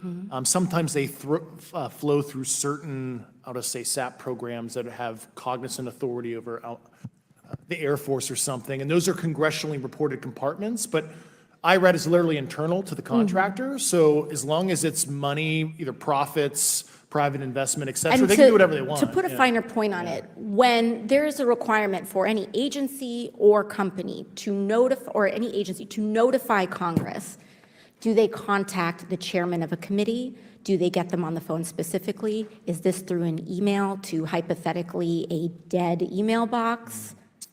A lot of it comes through what they call the PPR, Periodic Program Review Process, if it's a SAP or Controlled Access Program Equity, and then those go to the specific committees, whether it be the SAS, CASC, HISI. Thank you.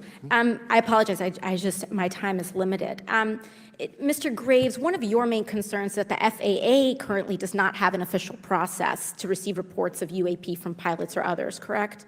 Correct. And in your experience, what data should the Aero program prioritize for potential collection?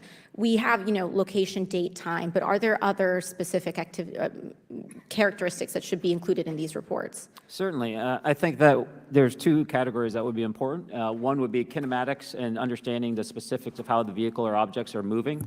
And the second would be a more zoomed out approach of being able to look at origin and destination before the incident, as well as getting a better contextual understanding of how these objects are interacting with each other.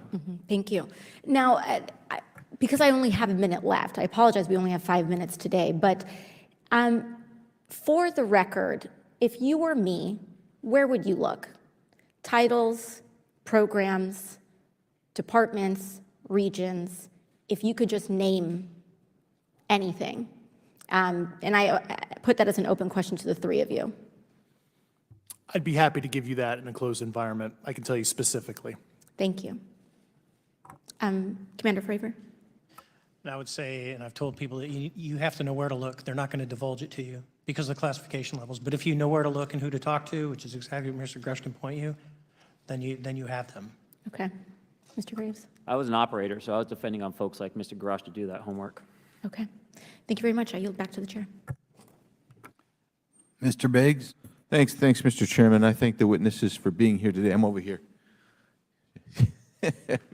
Thank you so much for being here. I want to get into specifics here, and a reason I'm going to go this way is because you've talked a bit about what I would call misdirection by official U.S. government with regard to UAPs, right? And so I'm going to get to that in a second. But last week, White House NSC spokesman John Kirby stated that UAPs are having an impact on our training ranges and need to be treated as a legitimate issue. Do you concur with the statements? That's for each of you. Yes. Yes. Yes. Okay.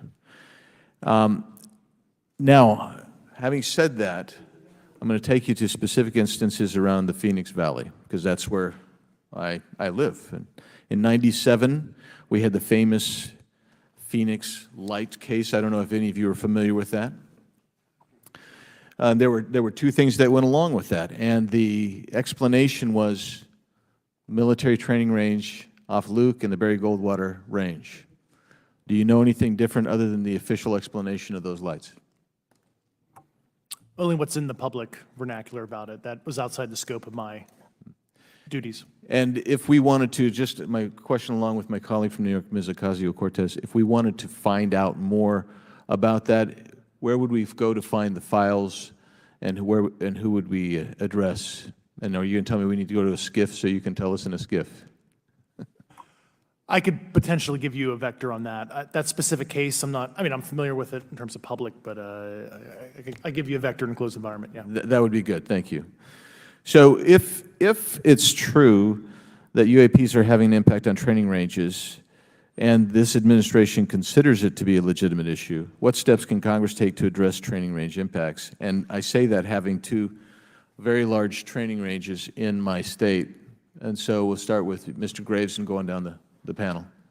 Some of the initial procedures have been implemented, such as within the United States Navy, that have a range failure report that gathers information from pilots. I understand that a service-wide reporting mechanism is still pending. However, that would be a great next step, not only for gathering information, but for showing the troops that it is an acceptable topic and reducing the stigma. Okay, please, all of you continue. Yeah, as a recipient of a lot of those training range reports, sometimes we only get contextual kind of oral reporting. It'd be nice if they attached all sensor data and there's a system in place that can handle multiple classifications of data. And that's an issue with the F-35, right? That jet was never built to be an ISR platform. And it's a pain in the, we'll just say butt, to get that data off, so, yeah. Great, thank you. Yeah, I would agree with the previous two, being a user of those training ranges, that the data has to be out there. You have to acknowledge that you're seeing them, and then you have to collect the data. Right now, you get the report, someone says, I saw something, but no one collects the radar data to back it up and do research. Okay. Do you believe that the 2019 classification guidelines for UAPs interferes with the federal government's ability to be transparent with the American people? And do you think we need to be more transparent with the American people? All of you, yeah. I'll say yes to that. Yeah, I'm familiar with at least the UAP Task Force 2019 Security Classification Guide. I think it's fair. I did actually help author that with the director. you got a bias that way then. But I will say, I'll call it a lazy attitude about declassifying videos. I mean, I've seen some of the videos of the recent shoot down, and I saw no reason that couldn't have been released as long as they mask some data. The American people deserve to see that imagery and full motion video. I would think, well, in my opinion, I will say things are overclassified. I know for a fact the video or the pictures that came out in the 2020 report that had the stuff off the East Coast, they were taken with an iPhone off the East Coast. A buddy of mine was one of the senior people there, and he said they were originally classified to TSSCI. And my question to him was, what's TSSCI about these? They're an iPhone literally off the vacapes. That's not TSSCI. So they're overclassified, and as soon as they do that, they go in a vault, and then you all have to look for them. Yeah, so with the overclassification, that may be one way. Are there other ways that the DOD or intelligence agencies are keeping this information from the American people or even from Congress? I think part of that has been not encouraging reporting. If the problem is not something that can be measured, it's not something that's going to be fixed. Okay, very good. Well, I'm out of time, and I thank you, Mr. Chairman, and I yield back. First of all, without objection, Representative Nick Langworthy of New York has waived on the subcommittee for purpose of questioning witnesses at today's subcommittee hearing. And then we go to Mr. Burleson. Thank you, Mr. Chairman. Appreciate you guys coming out today, testifying. Look, I've been here for 6 months, and I'm pretty skeptical. I don't trust anything in this town. And so I think that's because I'm from Missouri. You've got to show me, right? With that being said, there's been a lot of things that have been said in the public, Mr. Grush, and so I want to get down to, if we can, some specifics, right? So at one point you had said that there has been harmful activity or aggressive activity. Has any of the activity been aggressive, been hostile in your reports? I know of multiple colleagues of mine that got physically injured. And the activity, and I got by UAPs or by people within the federal government? Both. Okay, so there has been activity by alien or non-human technology and or beings that has caused harm to humans? I can't get into the specifics in an open environment, but at least the activity that I personally witnessed, and I have to be very careful here, because they tell you never to acknowledge tradecraft, right? So what I personally witnessed, myself and my wife, was very disturbing. Okay. One of my constituents actually sent this next question, and I figured I'd ask it since I had the same thought. You've said that the U.S. has intact spacecraft. You said that the government has alien bodies or alien species. Have you seen the spacecraft? I have to be careful to describe what I've seen firsthand and not in this environment, but I could answer that question behind closed doors. Yeah. And have you seen any of the bodies? That's something I've not witnessed myself. Okay, and so with that being said, and the other statement that has been made that was intriguing to me it's intriguing because my view has been that we are billions of light years away from any other system. And the concept that an alien species that's technologically advanced enough to travel billions of light years gets here and somehow is incompetent enough to not survive Earth or crashes is something that I find a little bit far-fetched. And with that being said, you have mentioned that there's interdimensional potential. Could you expound on that? To answer your first question, and I'm here as a fact witness and expert, but I will give you a theoretical framework, at least to work off, to kind of espouse crashes, regardless of your level of sentience, right? Planes crash, cars crash, n number of sorties, however high, a small percentage are going to end in mission failure, if you will, as we say in the Air Force. And then in terms of multidimensionality, that kind of thing, the framework that I'm familiar with, for example, is something called the holographic principle. It derives itself from general relativity and quantum mechanics, and that is, if you want to imagine a 3D object such as yourself casting a shadow onto a 2D surface, that's the holographic principle. So you can be projected, quasi-projected from higher dimensional space to lower dimensional. It's a scientific trope that you can actually cross, literally, as far as I understand, but there's probably guys with PhDs that we could probably argue about that. But you have not seen any documentation that that's what's occurring? Only a theoretical framework discussion. Yes. Okay. Okay. Occam's razor is that these aircraft, have they been identified that they are being produced by domestic, military and contractors? Is there any evidence that that's what's being recovered? Not to my knowledge, plus the recoveries predate a lot of our advanced programs that I previously am witting of, so. Would it be safe to say that there could be a scenario today where you have an aircraft that crashes and because it's been involved in one program from one federal agency, and but the agency that retrieves it is not aware of that program, and to them it appears alien in origin?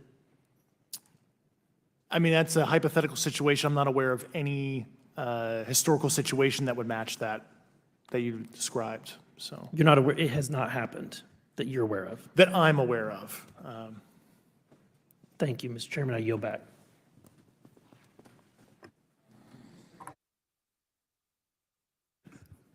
Several months ago, my office received a protected disclosure from Eglin Air Force Base indicating that there was a UAP incident that required my attention. I sought a briefing regarding that episode and brought with me Congressman Burchett and Congresswoman Luna. We asked to see any of the evidence that had been taken by flight crew in this endeavor and to observe any radar signature as well as to meet with the flight crew. We were not afforded access to all of the flight crew. And initially, we were not afforded access to images and to radar. Thereafter, we had a bit of a discussion about how authorities flow in the United States of America, and we did see the image. And we did meet with one member of the flight crew who took the image. The image was of something that I am not able to attach to any human capability, either from the United States or from any of our adversaries. And I'm somewhat informed on the matter, having served on the Armed Services Committee for 7 years, having served on the committee that oversees DARPA and advanced technologies for several years. When we spoke with the flight crew, and when he showed us the photo that he'd taken, I asked why the video wasn't engaged, why we didn't have a FLIR system that worked. Here's what he said. They were out on a test mission that day over the Gulf of Mexico. And when you're on a test mission, you're supposed to have clear airspace. Not supposed to be anything that shows up. And they saw a sequence of 4 craft in a clear diamond formation for which there is a radar sequence that I alone have observed in the United States Congress. One of the pilots goes to check out that diamond formation and sees a large floating, what I can only describe as an orb. Again, like I said, not of any human capability that I'm aware of. And when he approached, he said that his radar went down, he said that his FLIR system malfunctioned, and that he had to manually take this image from one of the lenses, and it was not automated in collection, as you would typically see in a test mission. So I guess I'll start with Commander Fravor. How should we think about the fact that this craft that was approached by our pilot had the capability of disarming a number of the sensor and collection systems on that craft? Well, I think this goes to that national security side, and you can go back through history of things showing up at certain areas and disabling our capabilities, which is disheartening. And for us, I mean, like I said, it completely disabled the radar on the aircraft when it tried to do it, and the only way we could see it is passively, which is how he got that image. So I think that's a concern on what are these doing, not only how do they operate, but their capabilities inside to do things like this. And how should we think about 4 craft moving in a very clear formation, equidistant from one another, in a diamond? In all of the phenomenon, perhaps, Mr. Grave, that you've analyzed, have we ever seen multiple craft in a single formation? I have one particular case, and that was during the gimbal incident. The recording on the AT FLIR system shows a single object that rotates. You hear the pilots refer to a fleet of objects that is not visible on the FLIR system, and that was something that I witnessed during the debrief as part of the radar data on the situational awareness page. I would like to add, however, Congressman, there's a small bit of anger, I would say. I would feel that those pilots are still facing that difficulty in reporting this topic, and they don't have the tools to be able to mitigate this issue. It just goes to show how serious this is and why this is such an important issue for our pilots and for our nation. It was stated explicitly to me by these test pilots that if you have a UAP experience, the best thing you can do for your career is forget it and not tell anyone. Because any type of reporting, either above the surface or below the surface, does have a perceived consequence to these people, and that is a culture we must change if we want to get to the truth. Mr. Chairman, I would observe that perhaps as we move forward from this hearing, there are some obvious next steps. Every person watching this knows that we need to meet with Mr. Grush in a secure, compartmentalized facility so that we can get fulsome answers that do not put him in jeopardy and that give us the information we need. Second, I would suggest that the radar images that were collected of this formation of craft out of Eglin Air Force Base, and specifically the actual image taken by the actual flight crew that we can actually validate, be provided to the committee, subpoenaed if necessary, so that we're able to track how to get this type of reporting and analysis done in a more fulsome way. That would be my recommendation, humbly, as a guest here of the Fine Oversight Committee. I yield back. Ms. Mays? Thank you, Mr. Chairman, and good morning to our witnesses who are testifying today. I want to thank each of you for being here to discuss a topic of grave importance to our national security. Earlier this year, a Chinese spy balloon was shot down off the coast of my home state of South Carolina. Since the Roswell incident in 1947, many Americans have wondered about the dangers of unknown objects crisscrossing our skies. Whether these are UAPs or weather phenomena, advanced technology from American allied or enemy forces, or something more out of this world. So my first question, I have several questions, and if we can just be quick on these first two, I'm going to ask each of you the same question, and then I'll get to each of you individually. The first one, when you reported your experiences with a UAP, did any of you face any repercussions with your superiors, yes or no? No. No. I've actually never seen anything personally, believe it or not. So. All right. And then do you believe there's an active disinformation campaign within our government to deny existence of UAPs, yes or no? I don't have an answer to that. As previously stated publicly, yes. I think previously with like Project Blue Book, yes, but currently I don't speak for the United States government. Okay, thank you. I have a few questions for Mr. Graves. What percentage of UAP sightings, in your belief, go unreported by our pilots? This is an approximation based off of my personal experience speaking with a number of pilots, but I would estimate we're somewhere near 5% reporting, perhaps. So like 95% basically don't report seeing UAPs? That's just my personal estimate. In the incident off Virginia Beach, do you believe the Navy took the danger to your aircraft seriously after it was reported? Absolutely. A few questions for Mr. Favor. As an expert naval aviator, have you ever seen an object that looked and moved like the Tic Tac UAP? No. Did the Tic Tac UAP move in such a way that defied the laws of physics? The way we understand them, yes. Many dismiss UAP reports as classified weapons testing by our own government, but in your experience as a pilot, does our government typically test advanced weapon systems right next to multi-million-dollar jets without informing our pilots? No, we have test ranges for that. It took over 15 years for your encounter with the Tic Tac to be declassified. Do you feel there was a good reason to prevent lawmakers from having access to this footage? No, I just think it was ignored when it happened, and it just sat somewhere in a file.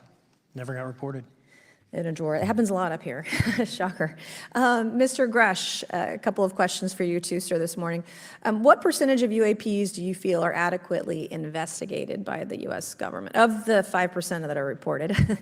I can only speak for my personal leadership over at NGA. I tried to look at every report that came through that I could triage. So. Do you believe that officials at the highest levels of our national security apparatus have unlawfully withheld information from Congress and subverted our oversight authority? There are certain elected leaders that had more information that I'm not sure what they've shared with certain Gang of Eight members or et cetera, but certainly I would not be surprised. Okay. You've stated that the government is in possession of potentially non-human spacecraft. Based on your experience and extensive conversations with experts, do you believe our government has made contact with intelligent extraterrestrials? Something I can't discuss in public setting. Okay, I can't ask when you think this occurred. If you believe we have crashed craft, stated earlier, do we have the bodies of the pilots who piloted this craft? As I've stated publicly already in my News Nation interview, biologics came with some of these recoveries, yeah. Were they, I guess, human or non-human biologics? Non-human, and that was the assessment of people with direct knowledge on the program I talked to that are currently still on the program. And was this documentary evidence, this video, photos, eyewitness? Like, how would that be determined? The specific documentation I would have to talk to you in a skiff about. Gotcha.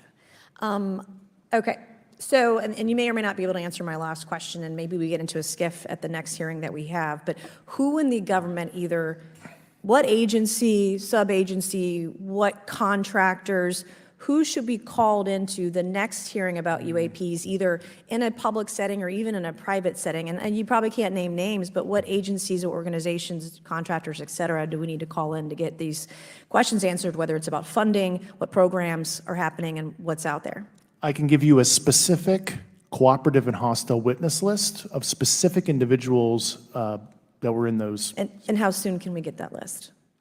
I'm happy to provide that to you after the hearing. Super, thank you, and I yield back. Okay, now we have Mr. Langworthy. Is he here? Okay. Thank you very much. I'd like to thank all of the witnesses for being here today to discuss this very unique topic. And I'd like to jump right into my questions, if you don't mind. Commander Fravor, can you briefly describe your background?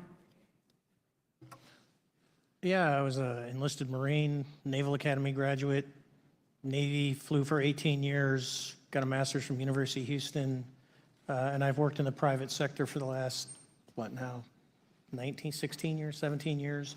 I do a lot of defense work. So Really gold-plated credentials. Commander Fravor, we have all seen the floating Tic Tac video that you engaged with on November 14th, 2004. Can you briefly talk about why you were off the coast of San Diego that day? yeah, we were at a workup with all the battle groups, so we integrate the ships with the carrier, the air wing with the carrier, and we start working. So we were doing an air-to-air defense to hone not only our skills, but those of the USS Princeton when they had been tracking them for 2 weeks. The problem was that there was never manned aircraft airborne when they were tracking them, and this was the first day, and unfortunately, we were the ones airborne and went and saw it.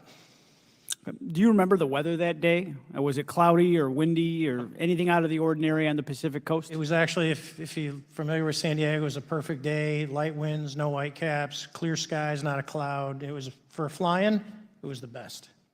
Now, is it true that you saw, in your words, a 40-foot flying tic-tac-shaped object?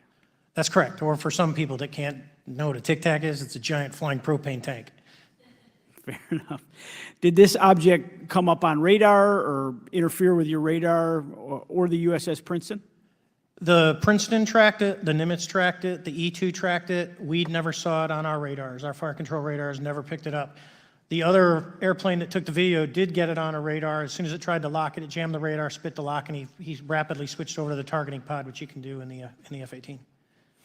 From what you saw that day and what you've seen on video, did you see any source of propulsion from the flying object, including on any potential thermal scans from your aircraft? No, there's none. There's no IR plume coming out. And Chad, who took the video, went through all the EO, which is black and white TV, and the IR modes, and there's no visible signs of propulsion. It's just sitting in space at 20,000 feet. In your career, have you ever seen a propulsion system that creates no thermal exhaust? No. Can you describe how the aircraft maneuvered? Abruptly, very determinate. It knew exactly what it was doing. It was aware of our presence, and it had acceleration rates. I mean, it went from 0 to matching our speed in no time at all. Now, if the fastest plane on Earth was trying to do these maneuvers that you saw, would it be capable of doing that? No, not even close. And just to confirm, this object had no wings, correct? No wings. Now, was the aircraft that you were flying, was it armed?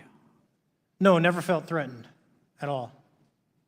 If the aircraft was armed, do you believe that your aircraft or any aircraft in possession of the United States could have shot the Tic Tac down?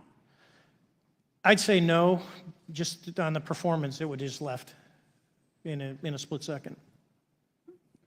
It looks like that we have a problem here that needs further investigation. Yes. In your belief, is this flying Tic Tac, I mean, is it capable of being the product of any other nation on the earth? No, like I said earlier, I think it defies current material science and the ability to develop that much propulsion. And I know there's been some physicists that have done calculations, which is beyond anything that we have. Well, either the United States has an adversary here in this world that we don't know, or we really have some serious investigations to do. I really appreciate you being here. Is there anything else about the November 14th, 2004 incident that you think is important for this committee to know that you haven't been asked here today? No, it's been said it's probably the most credible UFO sighting in history based on all the sensors that were tracking it, and then for us to get visual and to go against the naysayers that it's something on the screen or whatever. I mean, there's 4 sets of human eyeballs. We're all very credible. Of the 6 of us that were involved in the thing, including the video, every one of us is going to do 20+ years in the military in very responsible positions. So I'd say the world needs to know that. It's not a joke. Well, thank you very much for your testimony here today for all of you, and I yield back, Mr. Chairman. Mr. Douglas? Thank you, Mr. Chairman, and thank you all for being here and the courage it took to come forward and again, the sacrifice that each of you have made. I serve on the National Security Subcommittee for the Financial Services Committee, so I really want to stay in the national security lane, if I may. So when we think about traditional adversaries and both us towards them and them towards us, we probe their capabilities. We look for weaknesses, and we collect that data, that reconnaissance for in the event we need it in the future. For each of you, yes or no question, based off of your own experience or the data that you've been privy to, is there any indication that these UAPs could be essentially collecting reconnaissance information? Mr. Graves? Yes. Mr. Grush? Fair assessment, yeah. Mr. Fravor? Very possible. Again, in the national security vein, is it possible that these UAPs would be probing our capabilities? Yes or no, Mr. Graves? Yes. Grush? Yes. Fravor? Definitely. Is it possible that these UAPs are testing for vulnerabilities in our current systems? Yes. Yes. Possible. Do you feel, based off of your experience and the information that you've been privy to, that these UAPs provide an existential threat to the national security of the United States? Mr. Graves? Potentially. Yes, sir, potentially. Same answer, potentially. Yeah, I'd say Fravor? definitely, potentially. Mr. Graves and Fravor, in the event that your encounters have become hostile, would you have had the capability to defend yourself, your crew, your aircraft? Absolutely not. Sir? No. Is based off of the information that you've been privy to, is there any indication that these UAPs are interested in our nuclear technology and capabilities? Yes. By external observation, sure, that could be a fair assessment, yeah. Yes. Is there any indication that the Department of Energy is involved in UAP data collection and housing? I don't have an answer. I can't confirm or deny that in a public setting. And could you do it in a secure setting? Yes. Mr. Fravor? No, I don't know. Mr. Chairman, I think I'm the last member to go, but there clearly is a threat to the national security of the United States of America.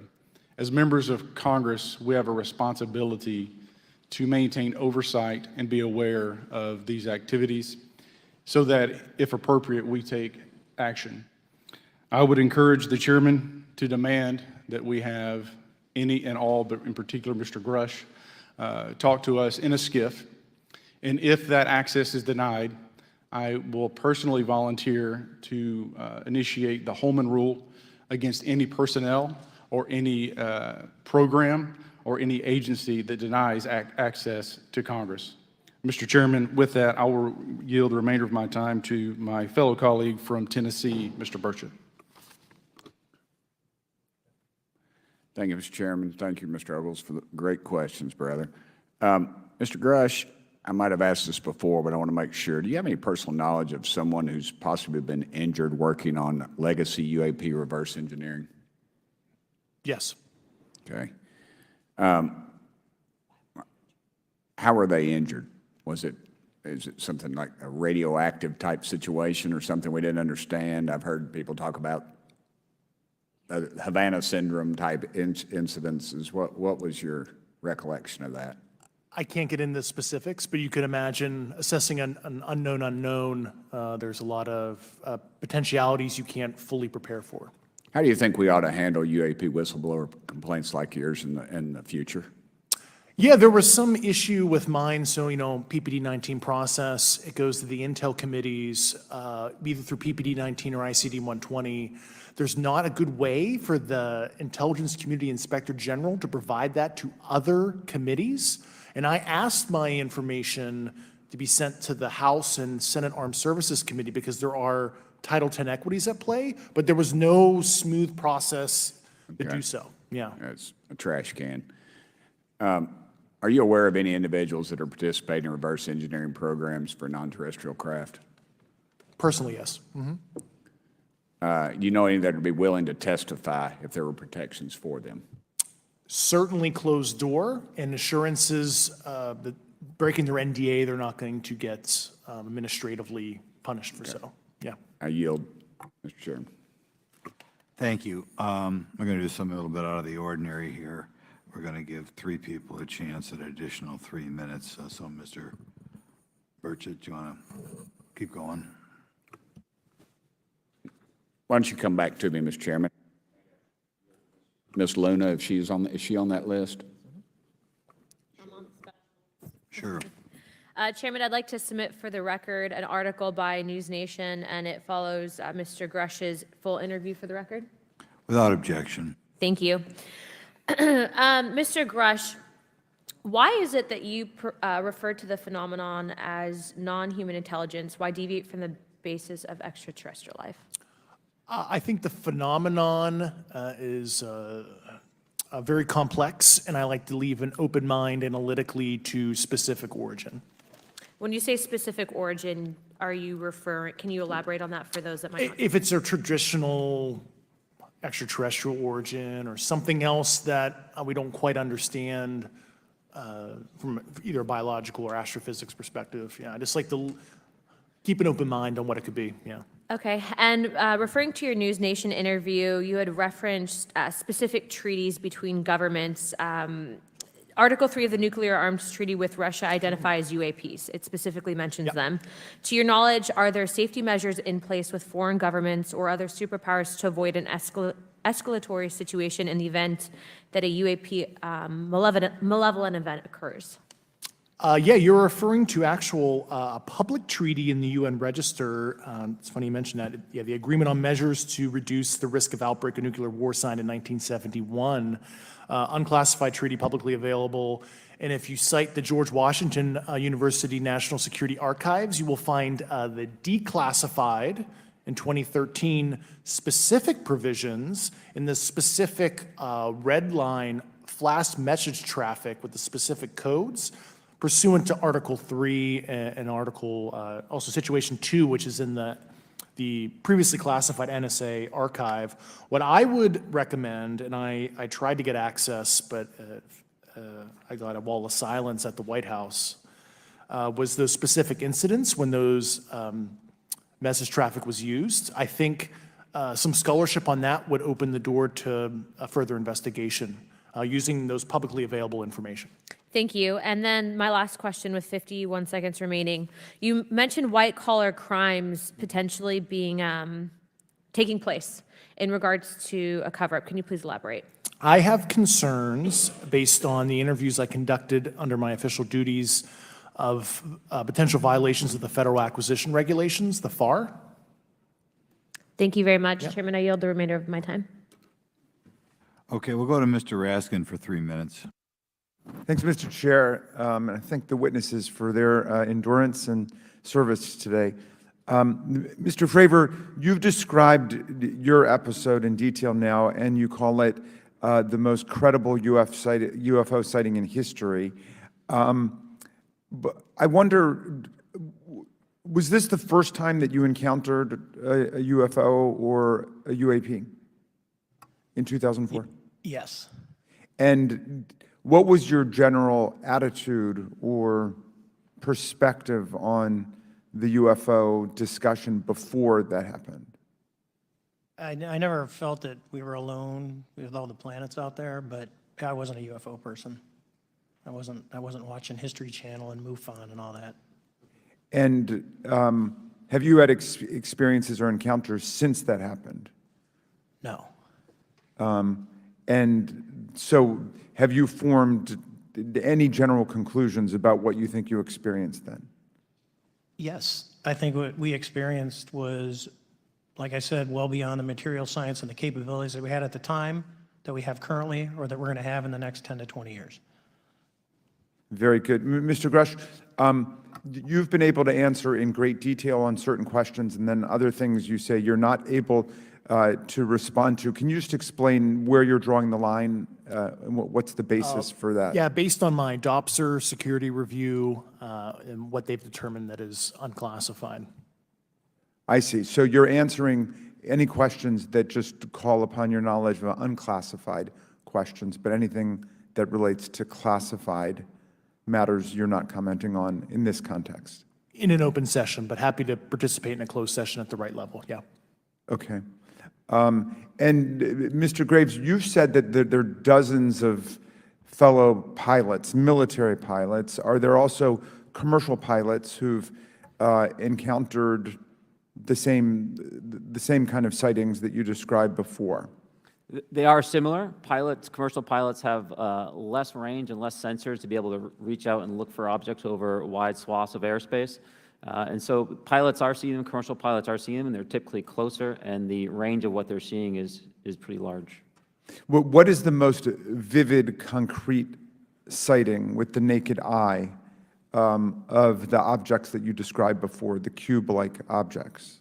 Certainly. I think the most vivid sighting of that would have been near midair that we had at the entrance to our working area. One of these objects was completely stationary at the exact entrance to our working areas, not only geographically, but also at altitude.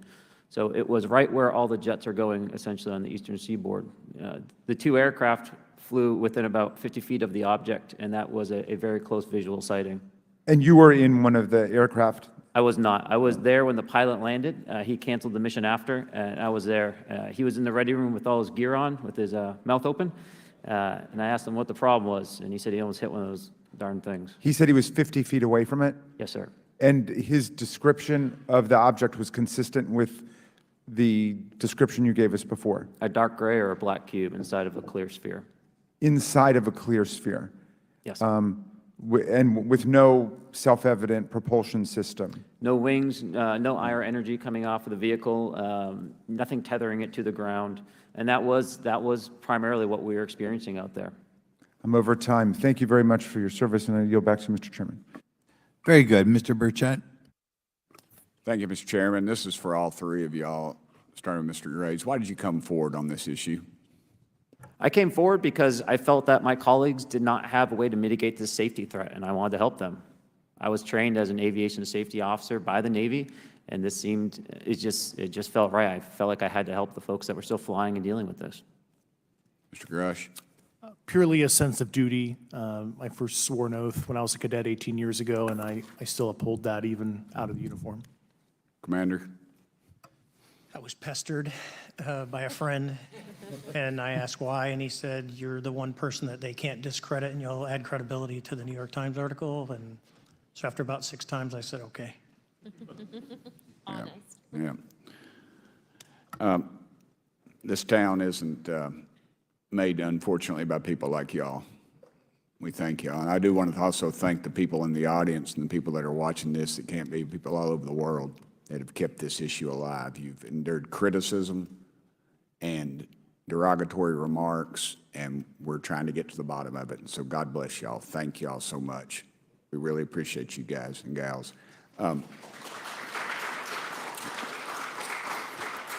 That's why we need term limits. Y'all keep clapping, us politicians just keep talking. So Let me ask y'all, how can the public contribute to UAP reporting? And what avenues you think are available to the public to report these sightings?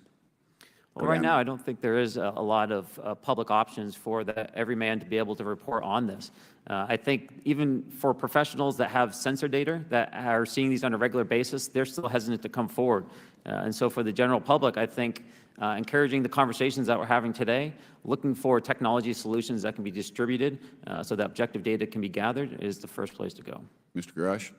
I'll just touch on the whistleblower side of it. I do encourage, current and former military, intelligence community, and industry contractors to come forward in a legal way, either through the IC or DoD or whatever the cognizant IGs are, to lead, join me in this discussion.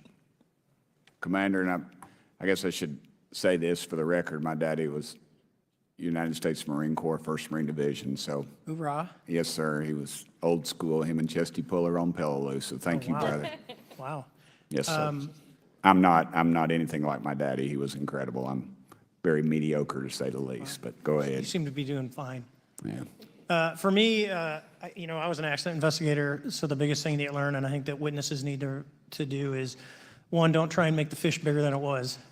Stick to the facts, write it down, and don't speculate what you think it is because it will sway your decision. Just write the facts down. We can get all the facts together and we can start to investigate and get a real honest story instead of it was this big. Thank you all, and I want to thank everybody. We made history today. Mr. Chairman, I yield. Thank you much, Mr. Garcia. Thank you. I know now we're going to be making some closing remarks, and so I just wanted to say a few things. First, to our witnesses, I want to thank all of you for being here with us today. I know that it takes a lot of courage. You're telling really important information to this committee, and I just want to thank you also for all three of you, your service to our country. I also want to just note that today's hearing was both important but also serious, and I want to thank our subcommittee chairman, Mr. Grothman, I think for running a very fair and substantive hearing. I do want to thank the committee staff on both sides for the amount of work that it took to put this hearing in place, and certainly to all the members that have been involved in this issue prior to the hearing. I also want to note for our witnesses and for the public that I'm a freshman member of Congress, and I've only been here for 7 months, but this is by far the most bipartisan conversation and discussion that I have seen happen in the Congress. And I think that a topic of this significance as it relates to our national security, as it relates to information that we're trying to gather for the American public, does bring people together, and I think that's been really great to see. I think it's also important to note for the public, today in our hearing, we had on our side also both our full ranking member, which is Mr. Raskin, and our vice ranking member, which is Ms. Ocasio-Cortez, both here at our hearing. I think it shows the importance and seriousness that our side of the aisle is taking to this important hearing, but also to the broader issue as it relates to working with our Republican counterparts on this committee. I want to additionally add that I think it's really important that we have and continue these discussions and these hearings. Clearly, there's a lot of information that we don't know, but it's also very clear that we have to continue our investigation and accountability on asking the right questions and ensuring that they're part of the public record. One thing that was important today is some folks might wonder, why are we asking questions that might already be out there or that have been asked before? It's important that they're asked and put into the public record as it relates to this committee. And so I want to thank you for, answering some questions multiple times. I know, not just in maybe meetings you had with some members, but also here in the public. Let me also just add an additional note that it's important also that our friends in the media and those that are not just reporting on this hearing, but that have reported on this topic and that may in the future, the media has an important role in this process. And it's very important that the media engages, does independent investigation, and reports on not just what happened today, but what they see independently as what is happening around UAPs in the broader community. That is also an important public benefit that we have in trying to get the information and the facts as it relates to this. Let me also just say finally that as a teacher and an educator and a longtime teacher and researcher, that I also really believe in following facts, in doing your homework, and in making sure that you follow science as we try to get as most information as possible. And so I want to thank you all for agreeing to do that today. Transparency is a cornerstone of government. We live in a vast galaxy, a lot of unanswered questions, and thank you all for being here today. Mr. Chairman. Thank you. I'd like to one more time thank Mr. Burchett and Ms. Luna for bringing this to our attention. It's a topic that has interested me since I was in school. It was a very illuminating hearing. Obviously, I think several of us are going to look forward to getting some answers in a more confidential setting. I assume some legislation will come out of this. Sure. I apologize, Mr. Chairman. I need to compliment the folks in my office that did a lot of the work on this. Rachel and Noah sitting behind me here. They're very quiet and humble, but if without them, this thing would not have come off like it did, so I apologize. Thank you. I think we're going to want to look into what we can do to make more of this information public. I think there's certainly a time period after which it should always be made public, and people have been concerned about these issues, like I said, since I was in high school. But in any event, I'd like to thank everybody who was here, sticking through the entire hearing. Without objection, the members will have 5 legislative days to submit materials and to submit additional written questions for the witnesses, which will be forwarded to the witnesses for their response. If there's no further business, without objection, the subcommittee stands adjourned.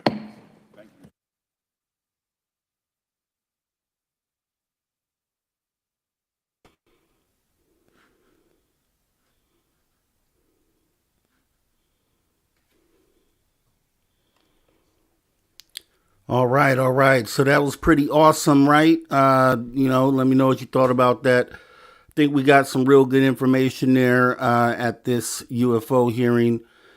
Really surprised that a lot of the Senate members went ahead and, asked a lot of great questions. We were depending on Burchett and Luna to be the ones to ask all the hard, tough questions. But I was pleasantly surprised that there were so many members of the Congress there that were really in tuned in trying to uncover and get the right answers. A lot of great questions asked. So I suppose in the skiff, there's going to be a lot more that'll be talked about. And for as far as that goes, we should be hearing more. So let's keep our eye on the news cycle.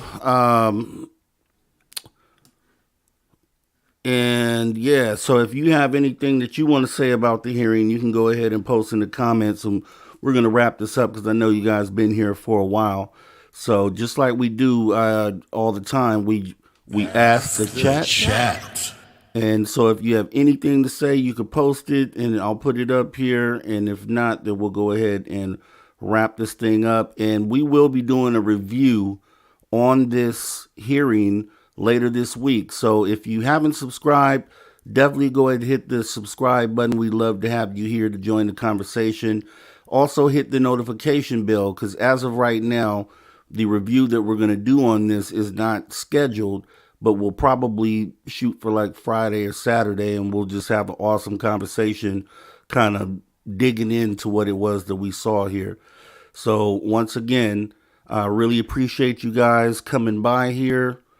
I am Mr. Rob G. If you haven't come by, also the other thing, we have a video we did, which is episode 30, which touches on these white spheres in the sky. So we laid out a pretty good case on what these things are and point out the fact that these things aren't from this earth. So if you haven't watched that, definitely go watch it, because I really feel like 99.9% chance is those things are what we saw on that gimbal film. So definitely go and check it out. It's a really good watch. Outside of that, definitely want to thank you guys for tuning in with us. We'll do this anytime we have a hearing going forward. And outside of that, you guys enjoy the rest of your day. Take care.